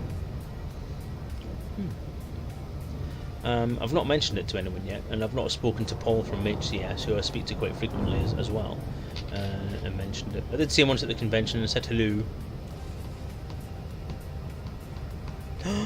You found one of my systems! Yay! Sunday morning at 10 o'clock, is that when it was done?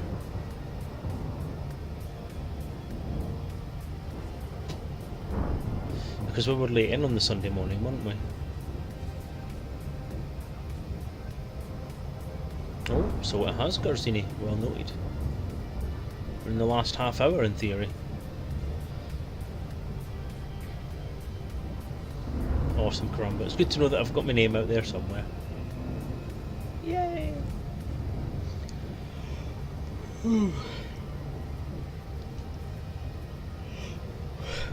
Oh, that's good then. I'm glad it was done, Psycho Car.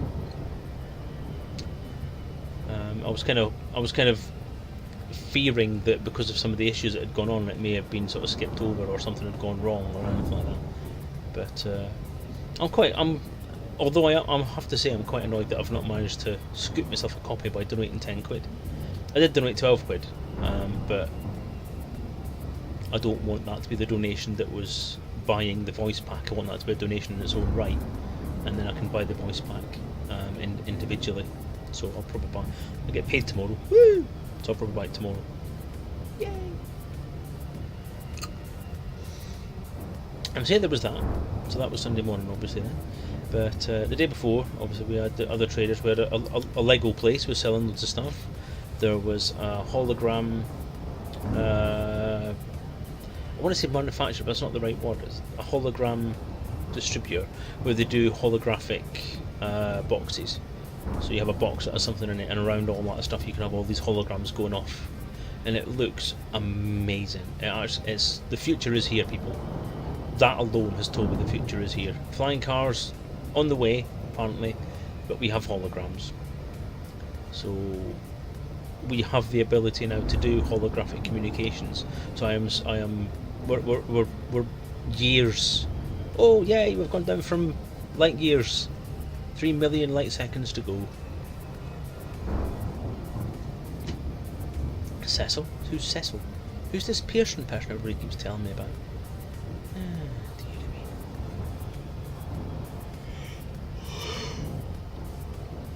Oh, I'm not forgetting about Cecil. The only thing is, see, I can't justify buying a copy of Cecil until I've been to Hutton Orbital. Once I've been there, once I've experienced the ambience of the environment, and have an excuse for the little bugger to have sneaked on my ship, then I can't buy Cecil in any good conscience.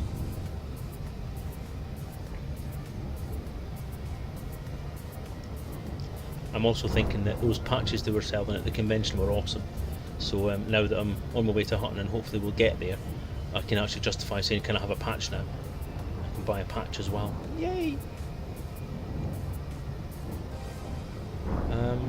Yeah, so there was is it Game Cab were there as well? They were advertising their gaming chair slash desk slash cockpit setups. They looked amazing, absolutely amazing. But far too expensive for someone of my meager means to afford, unfortunately. And I wouldn't fit it in the office because I have too much shit in here already. It is now encroaching on my chair, and I can only just manage to trundle it back and forward. So Game Cab will not be having my custom, I'm afraid. A company called Dino PC supplied some of the technology for the event as well, and they had sort of advertising up everywhere as well. They supplied their Rainbow PC, which is just a very brightly lit computer, and it looks amazing. But obviously the rainbow flashy lights will be switched off within 5 minutes of buying the machine. But it's a very small form factor as well, which means that it would be very, very compatible with my environment, and size-wise it would fit lovely on my desk. So I'm just saying, Dino PC or Fantastic Boots Publishing, if you have a Dino PC Rainbow lying around that you really don't know what to do with, and you've got enough door stops, and then you know I could give it a good home. I could give it a good home. It would be loved. It would have its own room. It would have its own basket to sleep in. It would be hugged and loved and stroked and cuddled, and its little head would explode because I would hug it so tight. So yes, and some of their bigger PCs as well were meaty, beautiful little machines. Well, beautiful big machines actually, about the same size as the base unit that I've got under the table. And the lighting is lovely, and some of the kit they had with them, like the lit up keyboards and the light up mice, of which I have one. It's not one of their ones. It's let me see. Maximum velocity engaged. Eagle something tech. Yeah, ET. Oh no. Oh, thank you, dude. I'll watch that later on.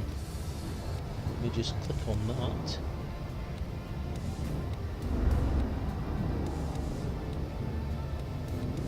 And then pause it. Oh, thank you. You're welcome, sir. Yeah, I've heard that the Dino PC stuff's quite reasonably priced, so yeah, I think if I'm looking for an upgrade at some point, then I may look at them. But my PC at the moment is still new enough not to require anything like that. Yes, there was that, and they were also showcasing the new Thrustmaster joysticks. I'm not sure what the model is. I think it's 1600 something, and those looked amazing. And I'm actually thinking about getting one if I can find one actually being sold that isn't being sold by third-party second-hand sellers, because it looks like a lovely size. I like the straight up and down throttle rather than the curvy one, because it looks much nicer to use. Much more along the lines of that there that you can see on the bottom of the screen there. Straight up and down, you don't have to tilt it around a curve, and that looks lovely, and it felt lovely to play as well. the stick is a lot smaller. I'm going to have little diddy sausage hands. I've got still got my wristbands on, special effect wristband there, and my Fantasticon wristband, which is a bit of a mess. It hasn't survived, and I was hoping I could keep it as well, because I've got wristbands from a lot of different things. I've got my LaveCon wristband, I've got my Billy Connolly wristband, and I've got my wristband from the launch event as well. So I was hoping, sorry, from Elite Meet and the launch event, I've got them. Hoping I could keep that, but it's kind of died. So if any of you people that actually did some of the door stuff, or Fletch perhaps is out there watching, or you can get a hold of them, then if they've got a spare wristband, then I'd love to have one that I can keep and put on display in my Elite collection. That'd be great. But yeah, as I was saying, the joystick. So yes, it's a small joystick. It's a little joystick for my little hand, and it was really comfy.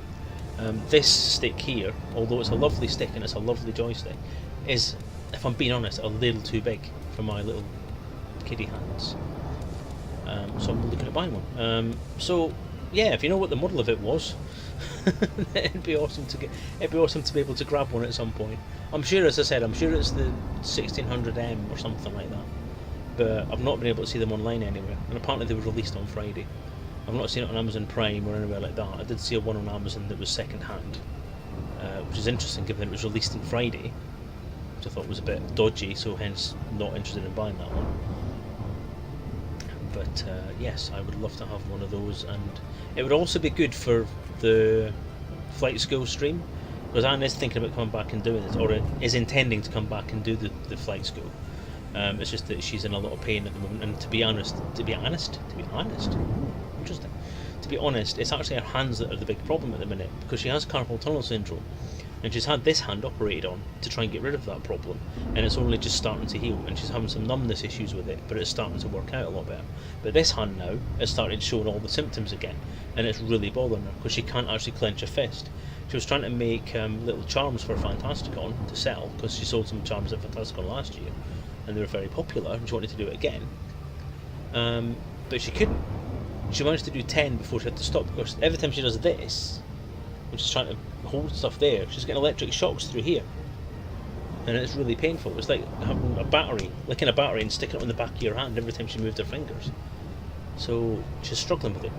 But one of the things she did say is that although she does like my joystick, it's far too big for her hand, and she struggles to reach all the buttons. So if we were going to have a situation where she was going to play the game now and again, or she was going to do more flight school streams, we are thinking it might be a good idea to get a smaller joystick. So I'm looking at saving up some of the old hard-earned pennies, which is even more difficult now that Anne's lost a job, and see if we can get her a stick. So yeah, the thing that we'll probably end up doing is buy the new stick and then probably sell this one, the Cytec X52, probably sell that one. So we'll see what we can do. Yay! Oh yeah. Long range. I'm hoping it's not going to be too expensive. Because if it's anything over 100, then I'm probably not going to be able to get it. Yeah, we've blown over our entire budget for Fantasticon this year. It's been horrendous. But never mind. Anyway, that's not even here nor there. That's me wandering and babbling again. So yeah, the Dino PC stuff looked very, very good. Was very impressed by it, and yeah.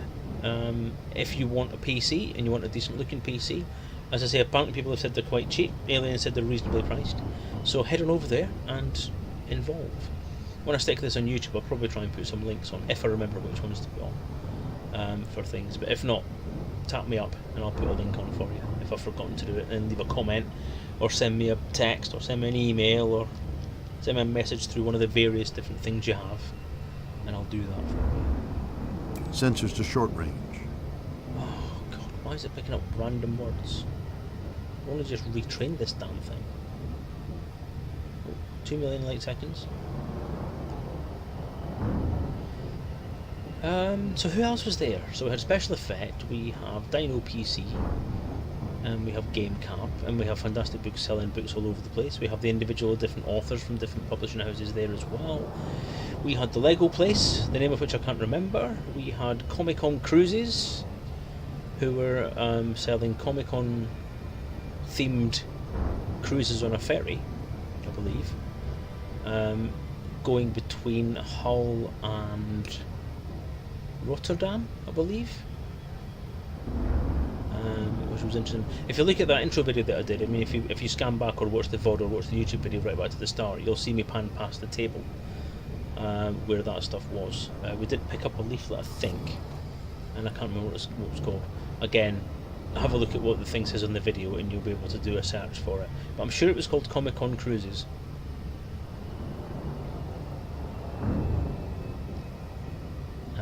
It was Lego themed as well, which is what drew my interest to it. So there you go. Activating beacon now. Okay. Who else? I think Hull City Council themselves actually helped out with some of the catering as well, which was nice. There was full catering there as well. They were doing hot dogs and chips and burgers and different things you could buy, and it's hot and cold food. There was biscuits throughout the convention, wagon wheels and bourbons, and all cream quality biscuits, not just your plain digestive. We're talking actual proper biscuits here.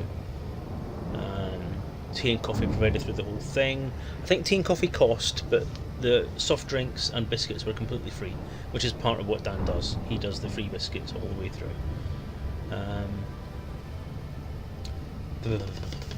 That's part. It's kind of a running joke from the first Fantasticon, because it was one of the things he said was that if he pledged so much on his Kickstarter.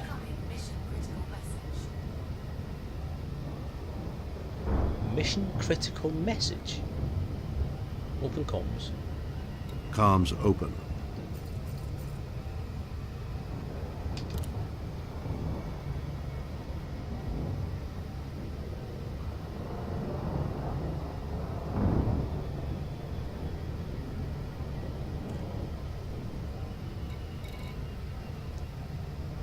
No, not interested.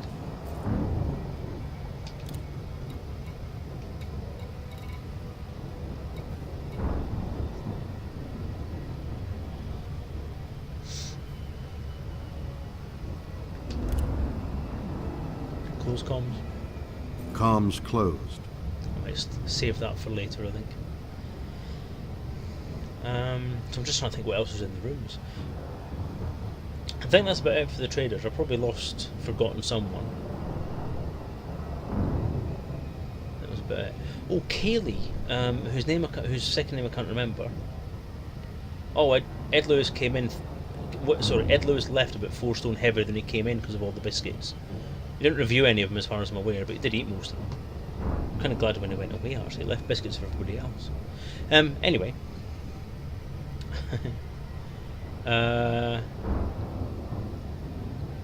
Yeah, Kaylee, who won last year's fancy dress competition, dressed as a fawn, or a satyr, or as I called it, goat lady, who I had quite a long conversation with about the costume she made, because it was all handmade, all made herself, and it was absolutely amazing. I mean, if you look at my review of last year's stuff, or you have a look on my Facebook account, you'll see the photos from last year, where she features quite prominently, because her costume was absolutely amazing. She was there this year. She did costume as a blue wolf on Sunday, I think, but I didn't see her. But she was also hosting a stall for concealer and makeup, which she works for and she sells full time.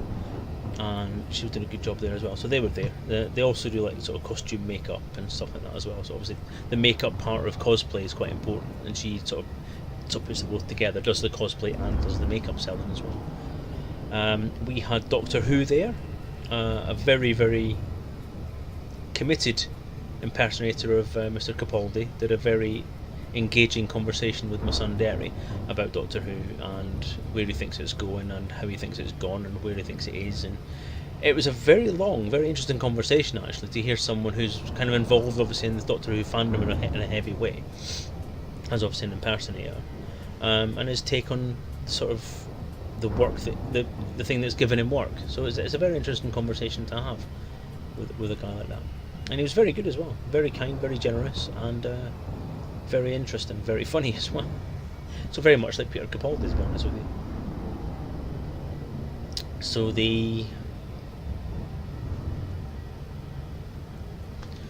There was also a lot of Daleks there, as you probably saw in the image if you were watching. If not, then spin back in the VOD. I might pop it on again actually at some point soon, just so you can have a look. There was seven Daleks there altogether, and the cosplay. Oh my god, the cosplay! There was amazing cosplay there. As I said, there was the Star Trek guys, the Star Wars guys. Sorry, there was some superheroes milling about, some fantasy and sci-fi people. Just can't even identify half the people that were there. There was just so many of them milling about. I'm not going to go through the whole list up here, the rest of the journey talking about the cosplay people. I think the most notable ones, as far as I'm concerned, were Drew and his family came as Firefly crew. I think Josh, is it Josh that is eldest? Or was it Mark? I can't remember. His eldest son anyway came as Kylo Ren. Drew himself came as Mal Reynolds. And Mark's girlfriend came as Rapunzel. My other good friend John Hoggard, he and his daughter on the second day came in sort of not cyberpunk, what's it called? Steampunk type of Victorian dress, which looked very, very good, very well done. Again, they were featured in the intro video. On the first day, he came as Jane Cobb, with hat and appropriately made customised t-shirt as well, from that actual episode where he wears the hat. So that was quite cool, and it was very good as well. John has always been good at the cosplay side of things. Never disappoints when he does cosplay.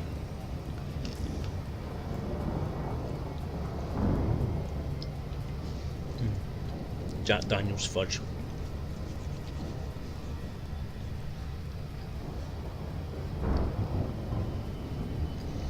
And my good friend John Whitehouse came as the Rocketeer from the Rocketeer movie, and with the helmet you couldn't see through.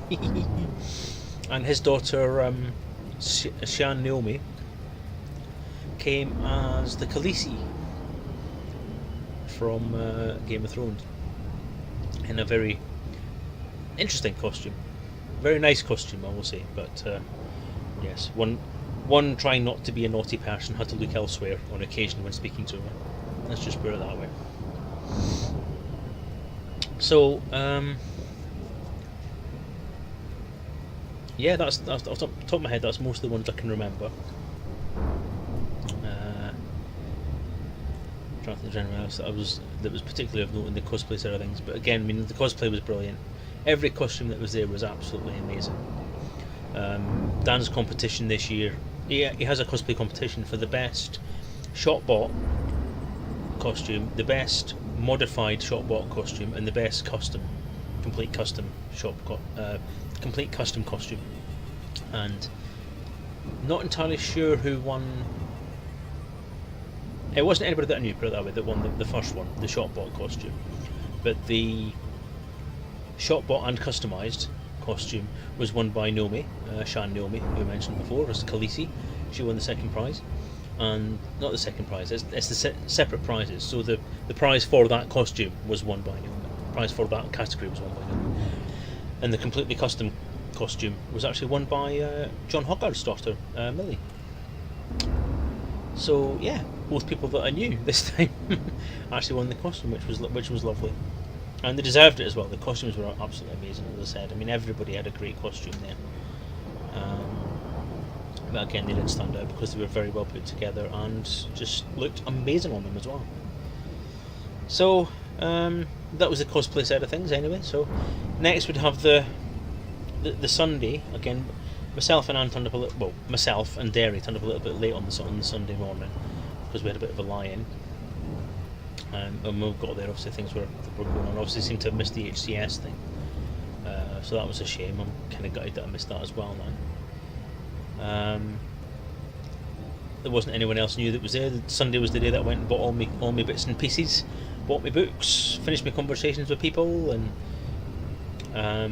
went round. There was also, on both days as well, there was a sort of annex bit across to the side where there was a tabletop and RPG room, which is where I was meant to be this year, but because of the various different things that happened, I didn't do any of those things.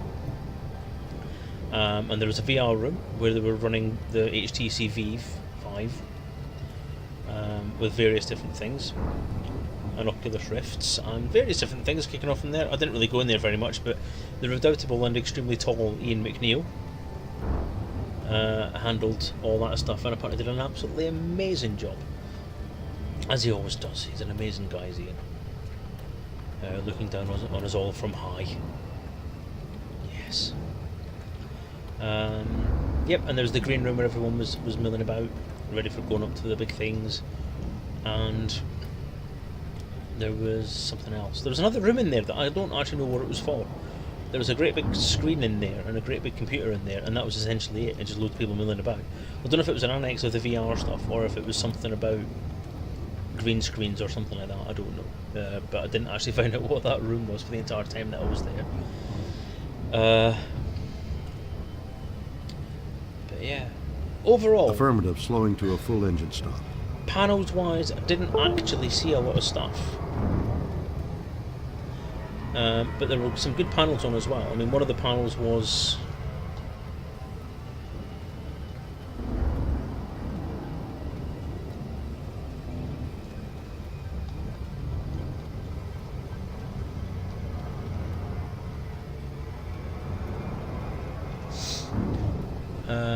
the Frontier panel I missed, but as I've said before, I don't tend to look at...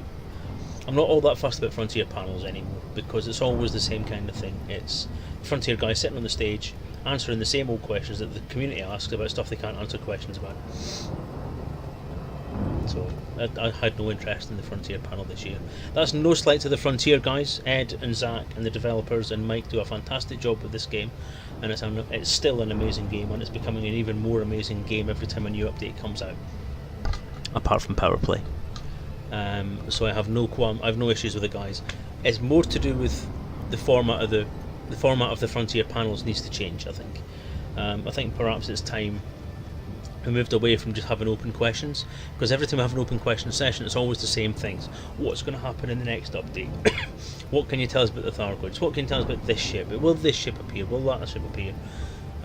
What does this mean? What does that mean? And it's always questions that the Frontier guys basically have a quick chat amongst themselves and then go, I don't know, or we can't tell you, or it might happen, or it could happen, or we'd like that to happen. And you get maybe 3 or 4 questions out of the 50 that are good questions that can be answered, or that are thought-provoking, or actually bring a different thing on it. Hello, Eric Zach, how you doing? Yes, I know it's not a Monday. We're pretending it's Monday for tax reasons. I hope that's okay. So yeah, I mean, I think maybe perhaps a fresh look at the Frontier panels needs to be taken, so that people can submit questions up front, maybe. And people can go through them and say, okay, we can't answer that, we can't answer that, can't answer that, can't answer that. This is a good question, let's do that one. So that we've actually got information coming back and forward. So maybe have somebody at the door as people come in saying, this is your questionnaire. Put 3 questions that you'd want to ask, and we'll ask whatever we can do. So yeah, I had to postpone it last night, Eric Zach, because I was too busy. Too many things to do, so I'm doing it tonight instead. I'm currently clashing with about 3 different people who are online and doing far more important things than I am. But I've managed to gather, 4 people, so that's pretty good for me. Yay! There was a panel about streaming as well, which was interesting. We had Mr. Mad Dog,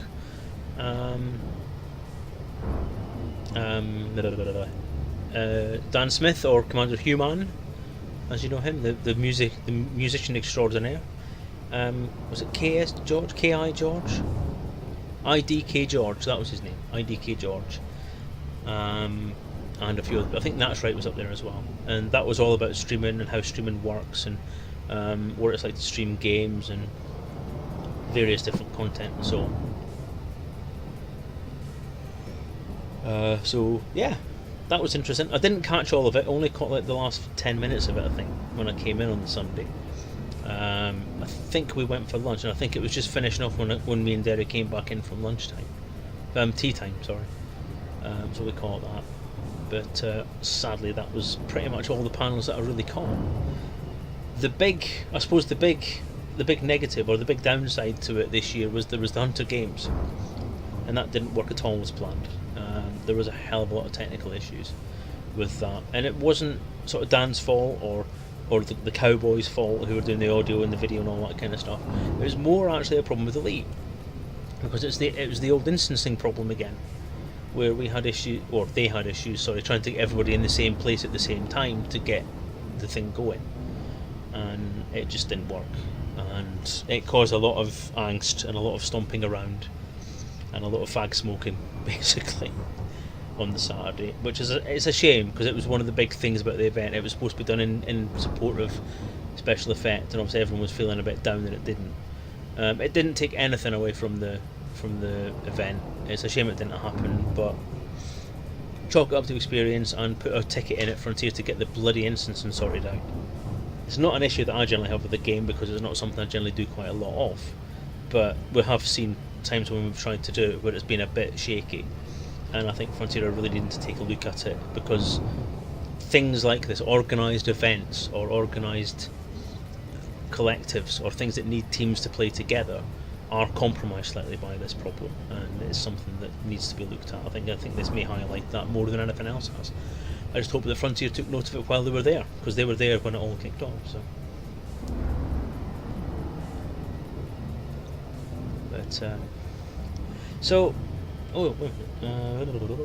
You're right, I'm wondering what this year's LaveCon Frontier panel is. Well, I've got to say, you should have been at the Birmingham Elite Meet one. That was even worse. The LaveCon one was bad, but I think one question was really actually properly answered at the Elite Meet one, because again it was the same format. It was ask the audience, and it was the same thing. I think the longer it goes on like that, I think the more that's going to be the case, where it's going to be don't know. When's the next release coming out? When's the next patch coming out? When it comes out. What's happening with the Thargoids? You'll find out when it happens. I mean, come on. I mean, surely. We've been doing this for 3 years now. We should know what format this stuff takes and what Frontier can and can't take. But no, there's always the newcomers or the people who've not really seen one before. And yeah, I think, it has to change. It has to change. So, you're speaking at Hutton. Cool. I might take a look tomorrow. Yeah, so panels, let's cover the panels. We've covered that. As I say, it would have been a laugh, but I think Dan, Commander Human, again was on the mic when the things were kicking off and when it was supposed to be happening, and he was stuck in a very difficult situation. We're trying to commentate on basically nothing, trying to commentate on how to diagnose technical support issues, basically. And he did a great job. He kept everyone entertained. He was funny. He was deprecating. He did a very good job. And it's just a shame that it just went on as long as it did, and that it ended up with a negative result in the end. But there were the occasional people who said, "Oh, this is a bit boring," but that's inevitable. But it's like anything on the internet as well. You've got that 1% of naysayers who will be the ones that are the vocal minority, and the vast minority, I would say. But they did okay. Oh yeah, Darts Mark, how are you doing? So yeah, that was that. So that was probably the biggest sort of negative thing that happened there.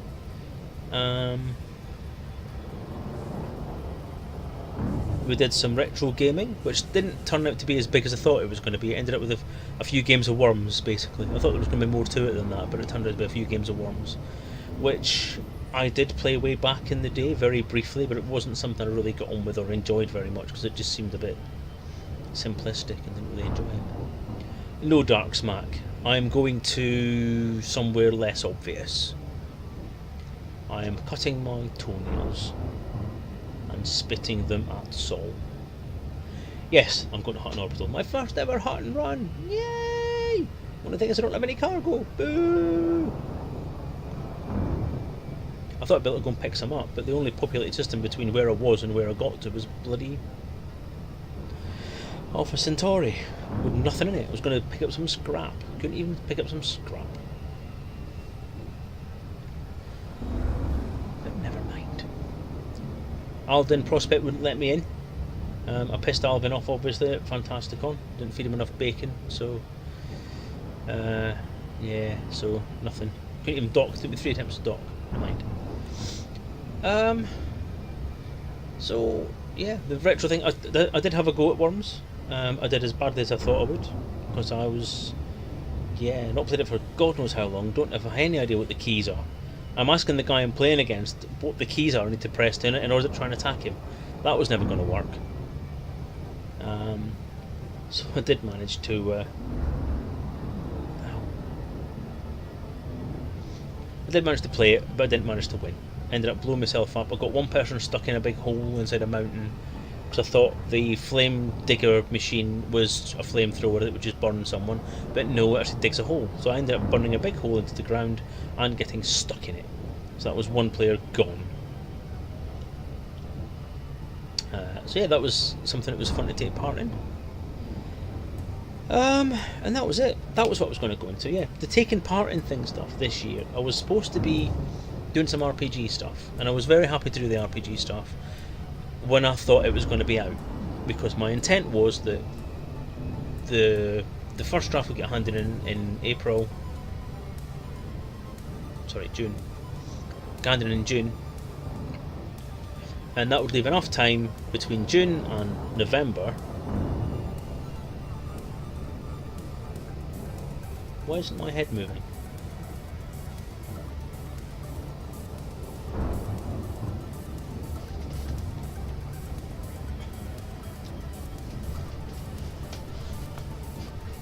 Huh.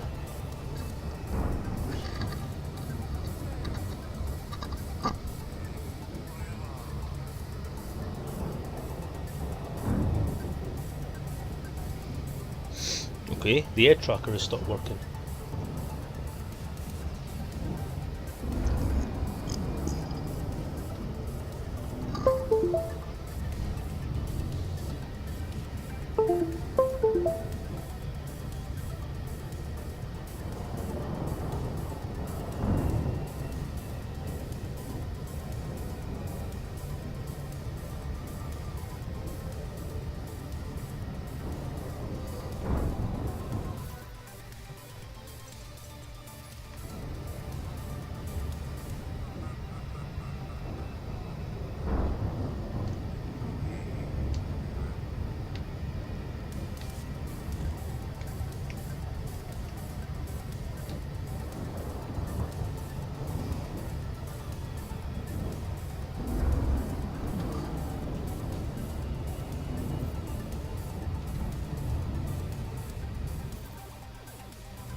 I'm sure I did this last bit without the air tracker at all then.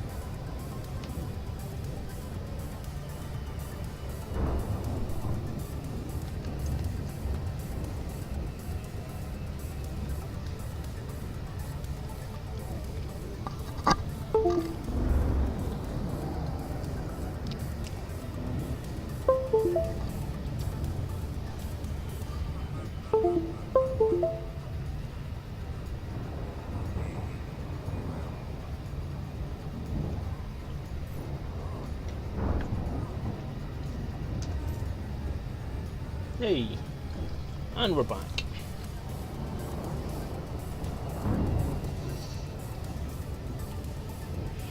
Oh, yes, what was I saying? Yeah, so I had the worms thing, and that worked quite well, so that was fun. What else?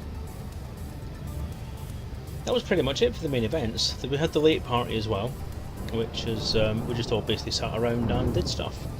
The first night we played the Cyanide and Happiness card game. Joking Hazard. That was it.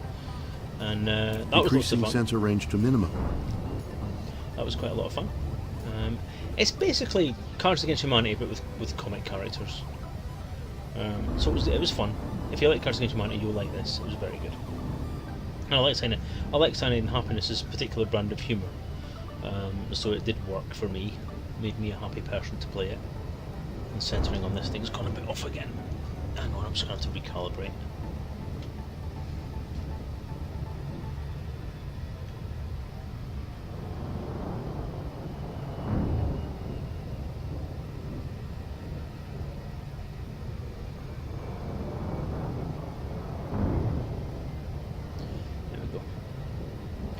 So we're almost there. We're actually almost there.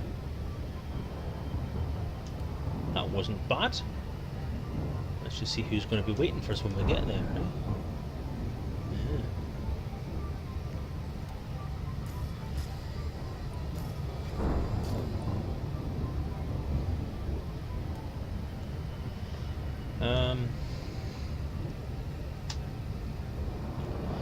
Yeah, that was fun, and that was pretty much most of the night taken up by that. We got thrown out at 3 o'clock, started shutting the lights out on us, so we thought it was probably time to go, and had to walk back to the hotels from there. So it was a fun evening with a whole lot of people, stretching from John Whitehouse to Shan Nomi to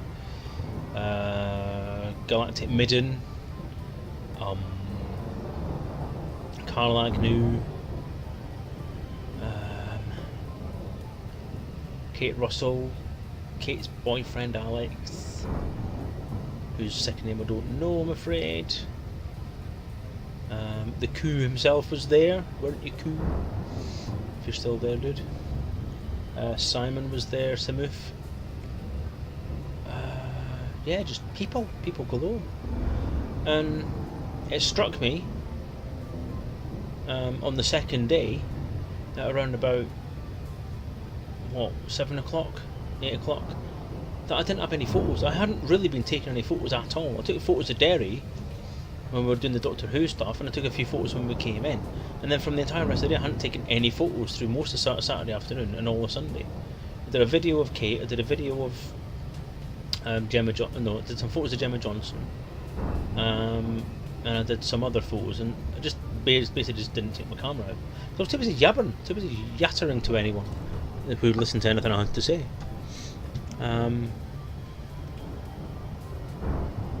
I've gone off topic again, so something else. Yeah, so that was that.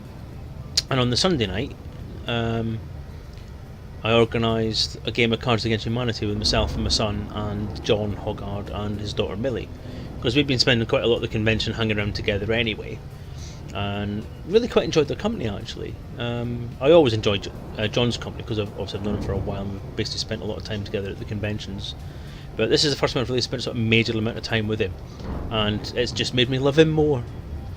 But his daughter's amazing as well. I mean, she's 15, but she doesn't act like a 15-year-old. She's integrated very well into a big group of people who are twice her age, without any kind of embarrassment or any kind of reticence or holding herself back or anything like that.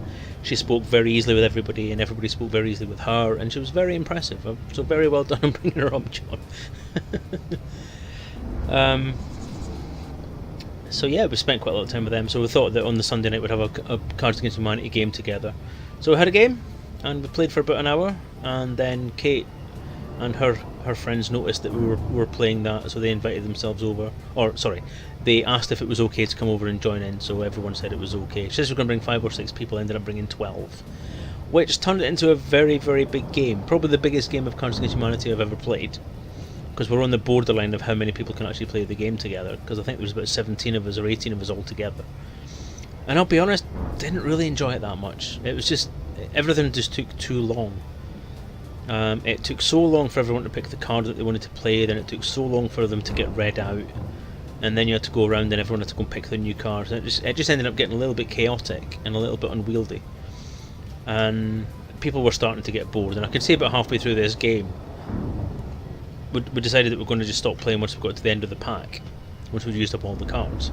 But even at the halfway point, people are starting to drift away and just having conversations amongst themselves for a bit.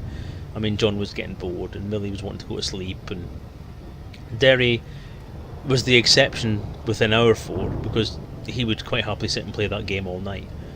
But I think even he was getting a little bit bored at one point. And just, people were drifting away in conversation. We had Dan Human-Smith there. We had Shannon Meyer.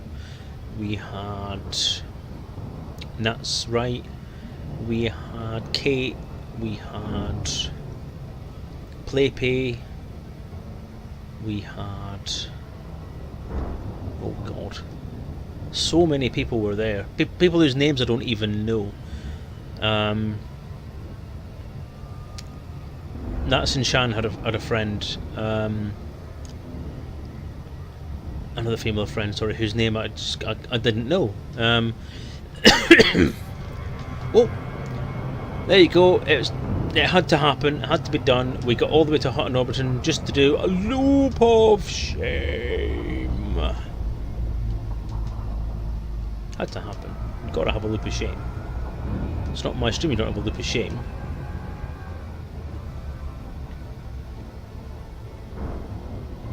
Yeah, so it got to like 1 o'clock in the morning, and would quite. I think the majority of us were quite glad to get to the end of the game, to be honest. It had been a trying time.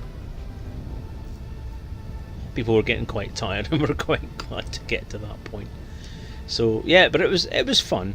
It was interesting to see how a large game of Cards Against Humanity can go. It was an interesting experience.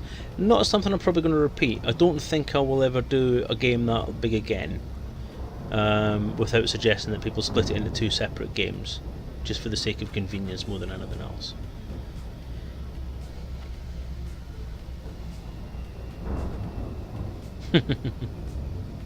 True, Arexac, very true. Nothing if not observant. There's a conflict zone around this station. My god.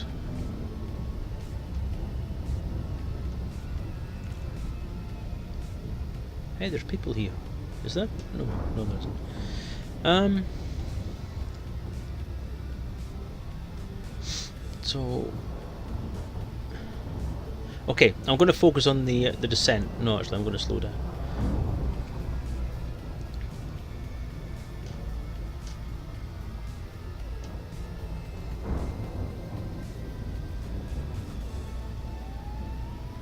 I'm going to focus on this for a bit, folks. Then I'll finish off.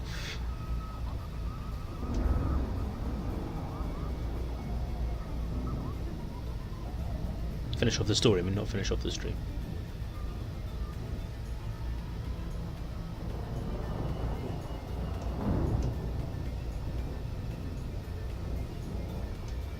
Salvageable wreckage would have given me scrap, wouldn't it? Drop.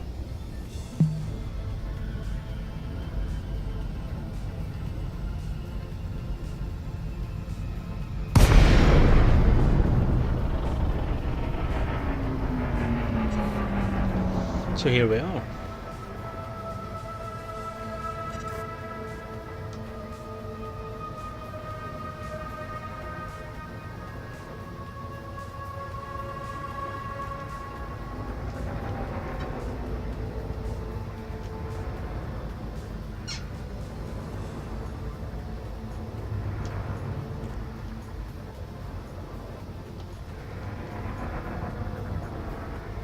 Target. Lock target. Target. Locking onto target. Target. Target locked.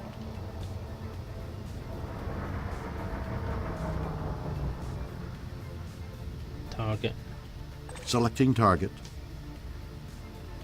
Next target. Cycling next target. Target. Locking target. Target. Locking on. Deploy cargo scoop.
Target.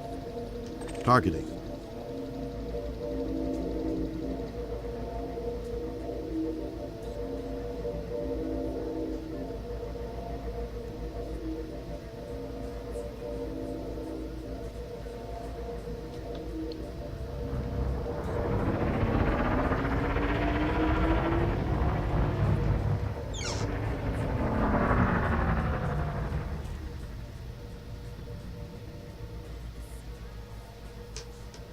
Target. Locking onto target.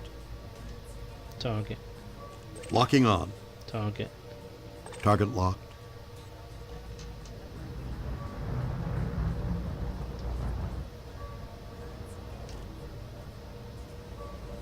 Scan detected.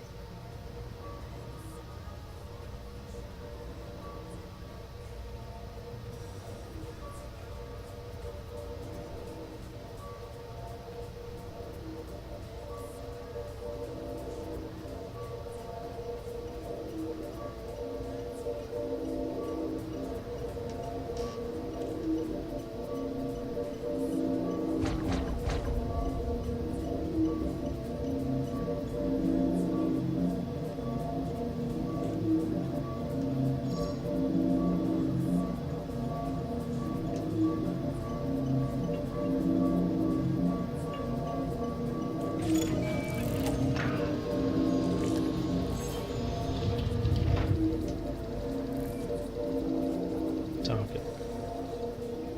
Target. Locking target. Request docking permission. As requested. Docking request granted.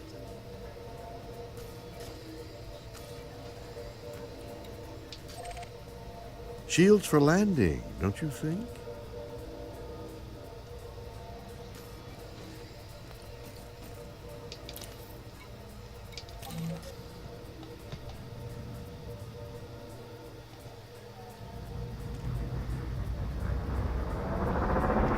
Okay, Taking let's care of land this landing thing. modules. I certainly would like your permission. Raise cargo scoop. Retract cargo scoop. Retracting cargo scoop. Cargo scoop retracted.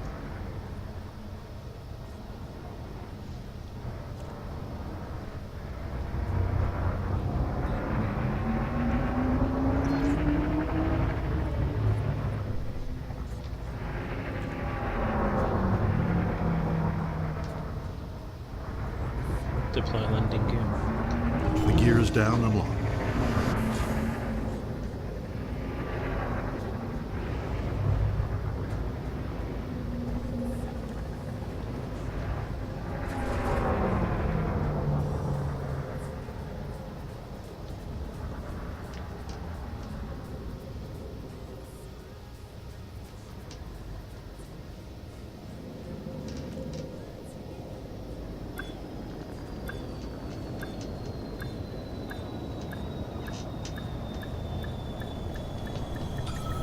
Equalizing power.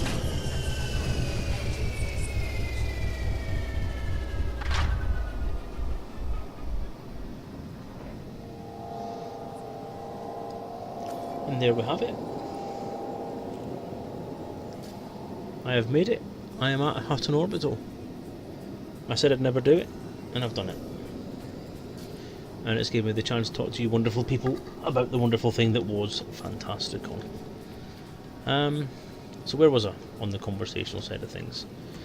Yeah, I was waxing lyrical about the people that I was spending the time with this year. Now basically,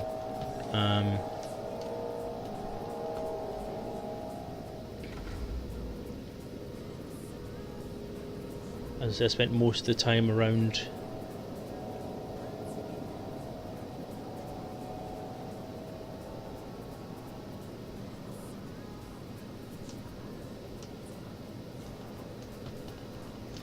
spent most of the time sort of spending time with John Hoggard and his daughter and Drew and his kids occasionally when they turned up. But John and Millie spent a lot of time actually, I think they spent pretty much all the time actually together. And myself and Derry spent all the time together, and we sort of popped in and out with them. So I want to thank them for letting us spend so much time with them this year, and for being awesome, basically, the pair of them. I also want to thank my son Derry, because he was also awesome this weekend. He was great company. I really enjoyed spending the time with him this year. He was a bit grumpy on the Saturday, but he had some problems getting away from thinking about schoolwork and so on. But once we got into the Saturday evening, he did manage to unwind and let it go a bit, and managed to enjoy himself. So I hope he does it again. And so it's been great time spending time with my son, great time spending time with John and the Uleteers, John and Drew. I think the three of us are lucky, because speaking for myself and taking the liberty to speak for Drew and John, all of us Uleteers have awesome families, like a lot of the elite people out there, I think, whose families support them with the stuff that we do for elite and the stuff that we do around elite and elite and all the different things that go on, come with us to conventions and throw themselves into our hobbies, which I think is an absolutely fantastic thing for people to do. We're lucky. I know there's a lot of people that I know that I stream with that come on this stream and watch it, and even we just speak to on the forums and so on, whose families could give or take, or take it or leave it, or in some cases can be quite negative about it or unsupportive or anything like that. And I just want to shout out to them, because without them and their support and their interaction with the stuff that we do, we wouldn't be able to do the stuff that makes us happy, that we can enjoy outside our own family lives, I think. And that's what makes me feel special, and I hope it makes them feel special as well. So yeah, to the families of those in elite, we thank you. So yeah, that went really well with the music there, didn't it? That was almost planned. That was pretty cool. I enjoyed that. But yeah, just to touch back on a subject just before we sort of wrap up for the night, I just want to touch back on a subject that I'm going to take this thing off. It's digging into my head. That I was kind of touched on earlier, was that I was talking about why I didn't take the RPG or anything this year. It was obviously the plan had been to have the book released by this point. I had it in my head that submit it in July, get the first draft in, get it reviewed, get it out for edits, do the edits, have them approved, and then hopefully have the book ready for launch for this. And that was what I wanted to do for this in particular. I wanted to have that kind of in process at LaveCon. Didn't happen because of the refusal. It's fair enough, that was a bit of a pipe dream.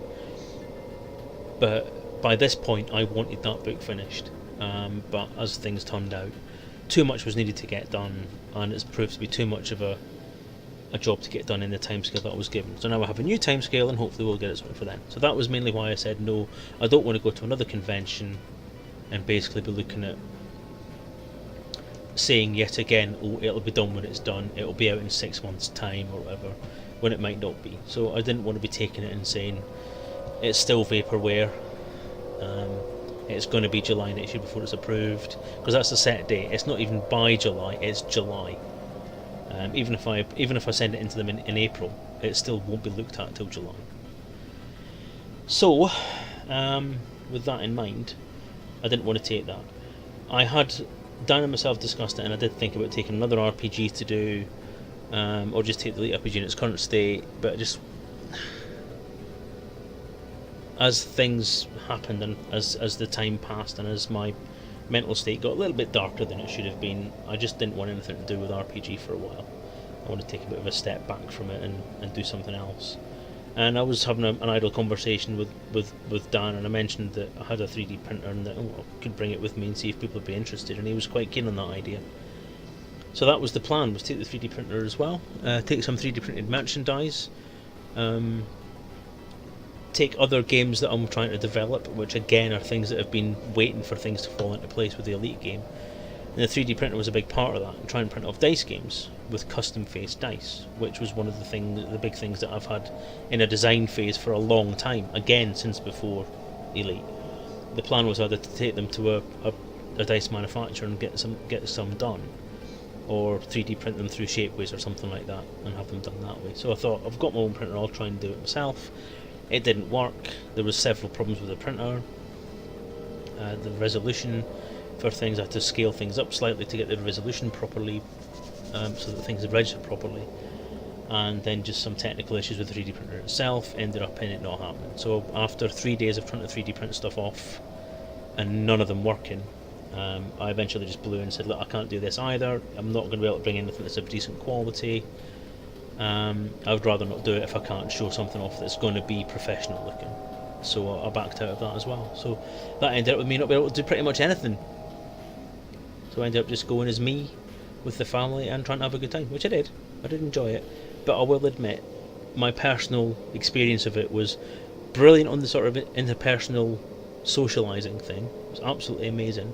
Spending time with people like John and Millie and Drew and Dan and the other Dan and the family, and especially my wife on the first day, until such time as she decided she couldn't go anymore, was awesome. And not having to worry about manning a table and all that kind of stuff was nice. But I did get bored. I did think there's something I should be doing, there's stuff I should be doing, I should be helping with something, I should be manning a table, I should be doing this or that or the other. But I didn't, so...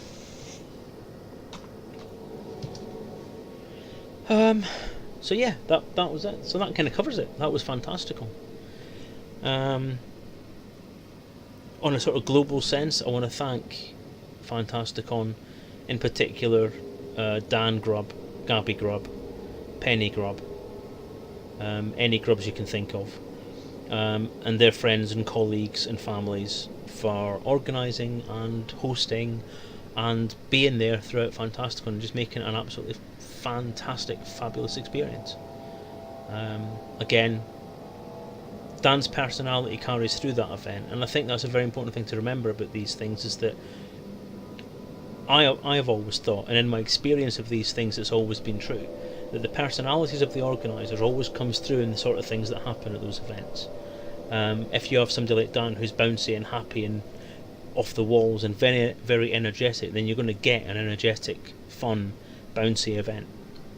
If you organise something and you control that environment and you do that, then it comes across as a very organised, compartmented, structured event, which I don't think is as much fun, but is good in its own right, because you know where things are, you know what's going to happen when, you know what's going to happen here, you know what's going to happen here, you know this thing will happen at this time and that'll happen at this time, and this will go without a hitch and that'll happen, and you've got 4, 5, 6 different things will happen at the same time with organised precision, and that works for some people, and it makes for a very full convention that you're not going to be able to catch everything at, but you know where you want to be and you know where to be at certain times to you can organise your day better.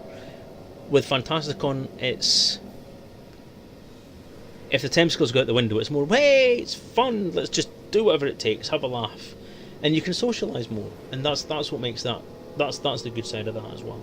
So although the timescales for Fantasticon did slip greatly through some technical problems, it did end up being a very good convention anyway, and I don't think anyone really was all fussed about the timescales slipping or certain things not working, so it goes that way.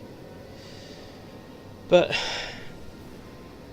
yeah, so it was an awesome time. I want to thank everyone who was there, Psycho Cow and Simoof and all those lot for doing the sound stuff and the technical desk and all that kind of stuff. They did a great job as usual, so thank you for them for that, and thank you to all the guests, and thank you to all the people who spoke to me, and thank you for everyone that spoke to my wife and my son and made us feel welcome and made us feel part of a community.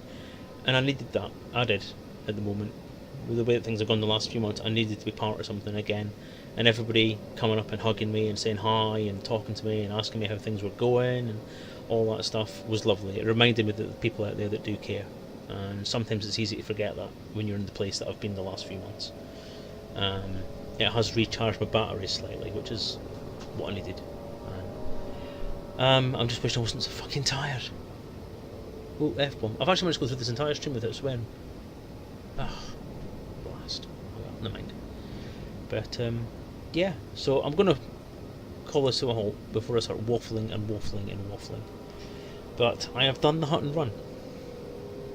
I am currently sitting on Hutton Orbital, looking at one of the Alpha Centauri stars. I'm not sure which one, because I'm not that good at astronomy, and I didn't pay attention to the map or anything. I could find out in like a second by pressing escape, couldn't I? Or tilde or whatever it is. But no, enjoyable. So what I'll do is I'll play us out with the Fantasticon video that I put together for you, just so you get another look at it, and then we'll call it a night for tonight. So thank you, chat guys. Thank you, Eric Zach, Darksmack, Karumba, Garzini, Alien, Psycho Cow.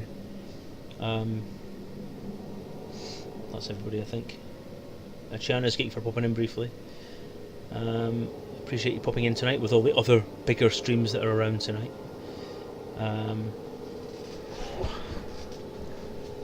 I hope you had a good time. I hope you enjoyed it. I hope you'll come back again on Monday, when it is actually Monday, for another stream.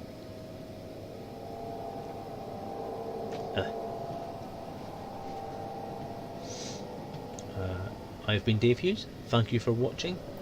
Fly safe, and see you next time.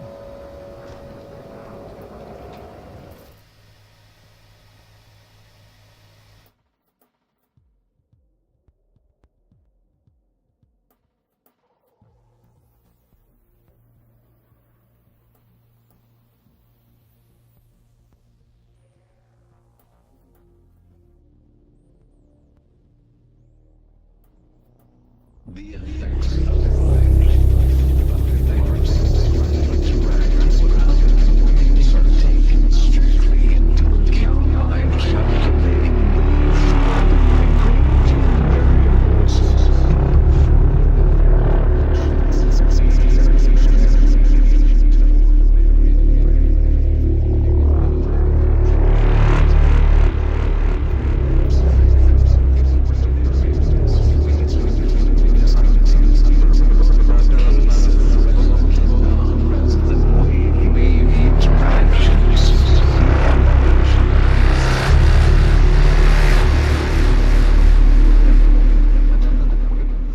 You are mine now, MUUUUUG.